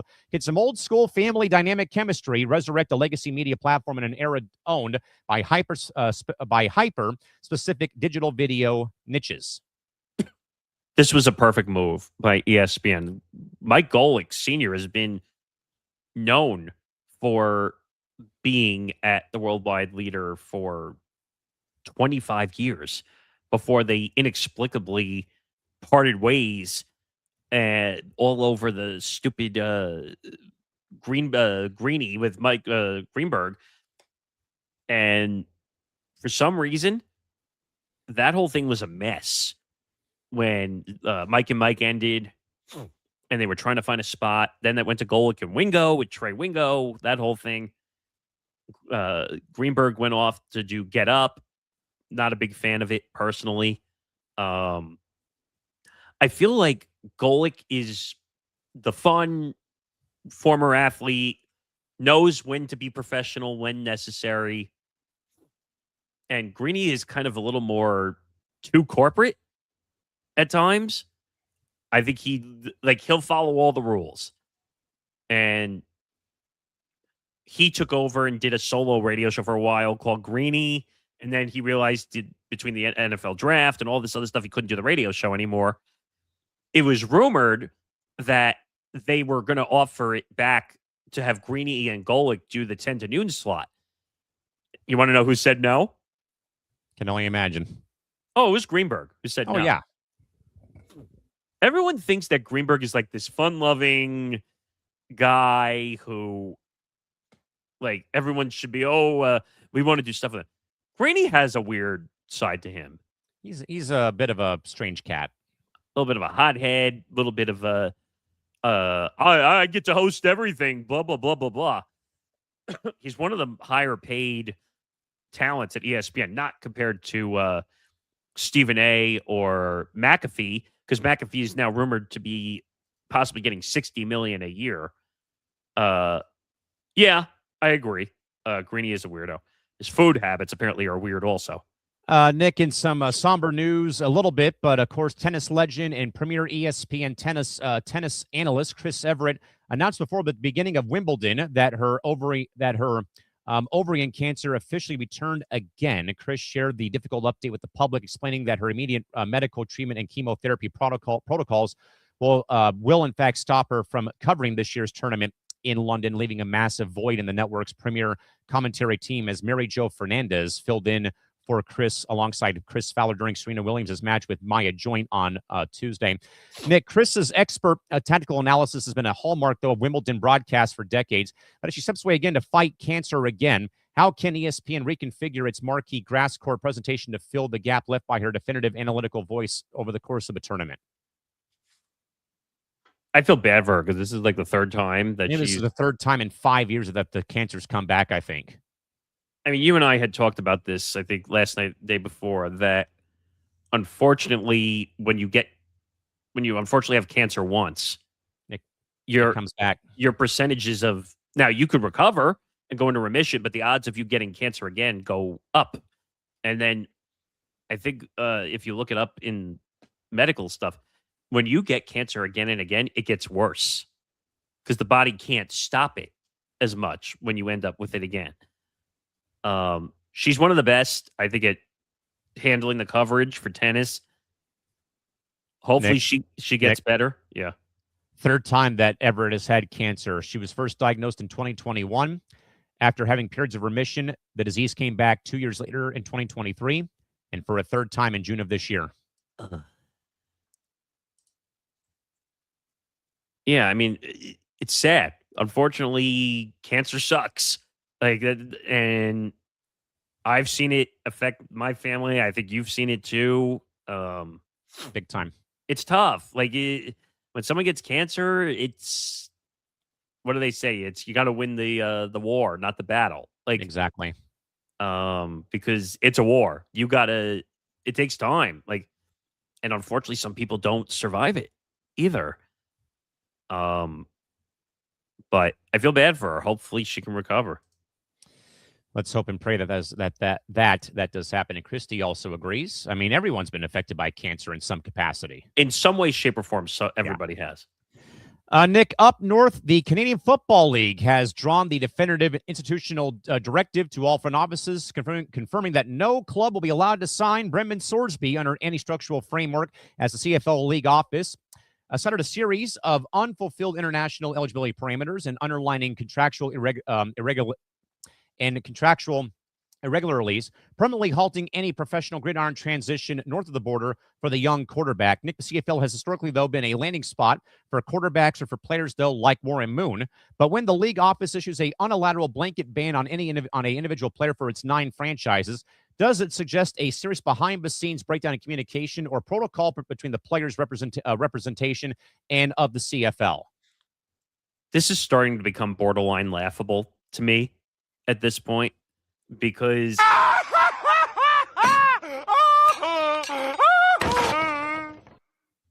CFL is a private entity. Okay. They can decide who they want in their league and who they want. And like any other professional league, they're all private entities. They can decide if they want to accept people in or they don't want to accept people in. So they can do whatever they want. And I read that apparently in exchange for being hopefully allowed to enter the draft in 2027, he won't sue anybody anymore. And basically, he's just got to take his medicine and spend the next year preparing for the draft. Personally, if it were me, I would tell every NFL team not to draft this guy. Right. And I think we've all said that in some way. We try to figure that out on Sunday. Is he going to use the whole year to do workouts? How's he going to stay in shape until next April without there being a life raft of there being the supplemental draft or whatnot? But I mean, goodness gracious, it's not going away. It's not going away. I mean, it is what it is. I don't like him. You don't like him. I don't think he's ever going to truly apologize for it. It's just going to be a bunch of, no pun intended, PR statements. That one we saw the other day was awful. That was one of the worst ones I take 100% responsibility for everything that happened. Do you? Because if you just did that originally, you might have had a chance to be drafted in the NFL. I agree. So I don't believe it. All right, Nick, finally for the day in sports and for Press Row. Just what do you need to have happen, Nick, within the last couple days before Team USA suits up to face Bosnia and Herzegovina coming up in roughly 3 hours' time.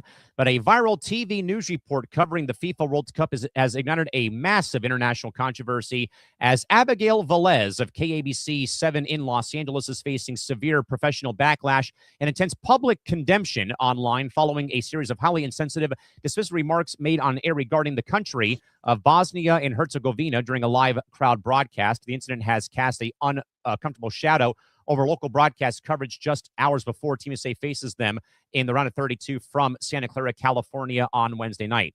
Nick, with the home soil World Cup bringing the entire world to our doorstep, does this incident involving KABC television expose a deeper, embarrassing lack of cultural compensity, but also basic preparation among local general assignment reporters who are now being thrust to cover the global sporting event that is the World Cup?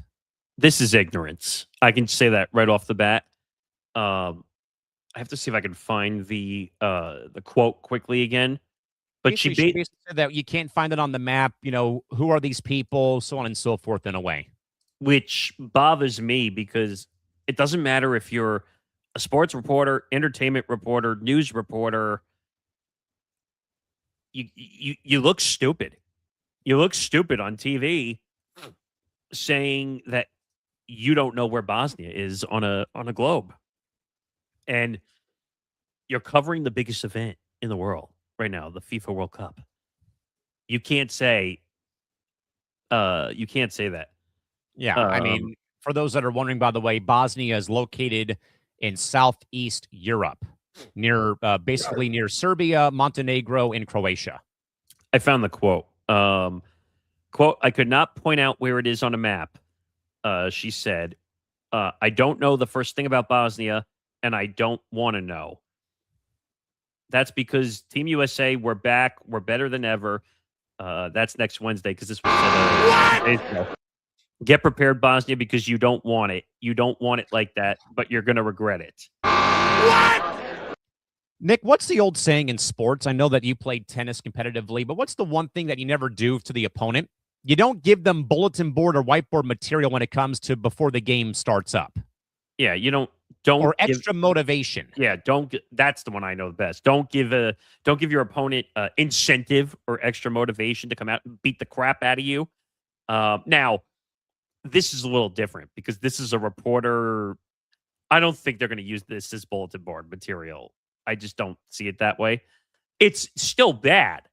And I she mean, shouldn't have said it. it's very bad optics, especially Nick when it comes from a TV station in a host city for the World Cup too, in the form of Los Angeles. Well, and then just to be fair, now I'm not saying I think she made it worse.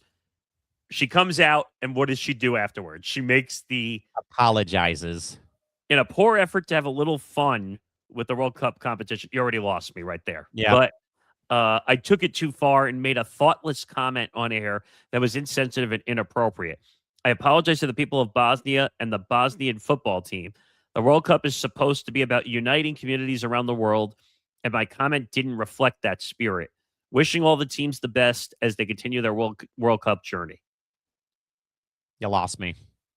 Well, the first line was bad. In a poor effort to have a little fun with World Cup competition. We're not here to have fun on the news broadcast. Do your job the right way, and don't make a mockery of the opposing team. And by the way, cool little tidbit here from Christy about Bosnia.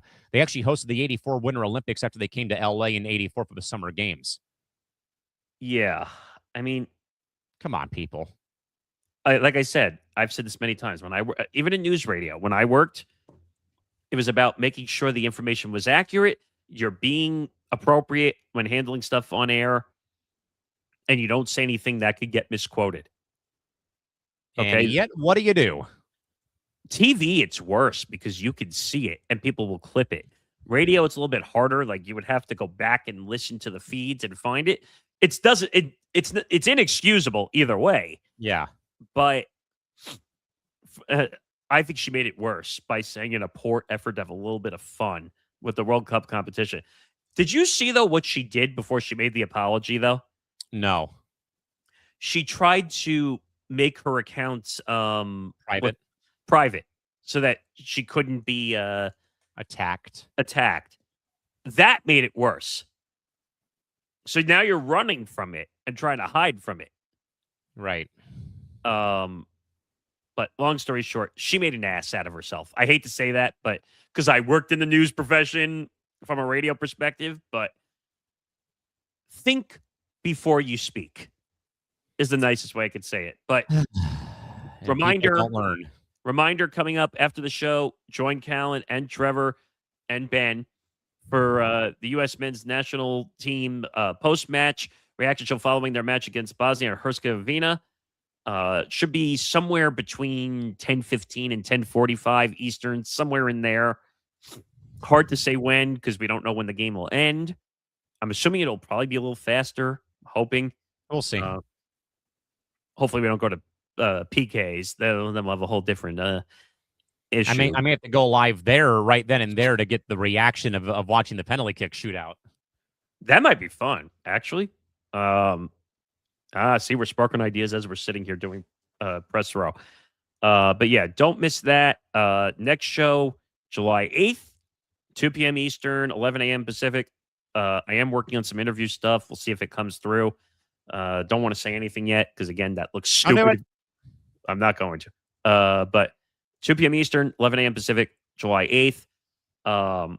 Since we won't have press row content between now and July 4th. Hopefully everyone has a good July 4th.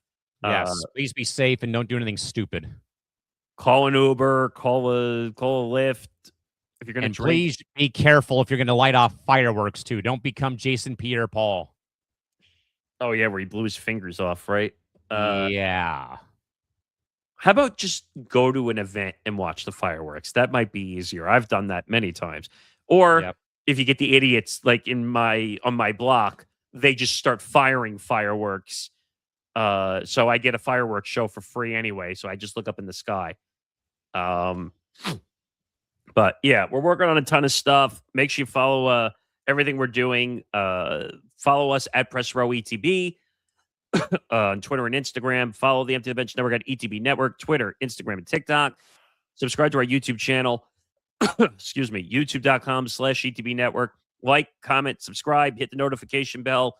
We are on the fast track to 3,000 watch hours and eventually 4,000 watch hours.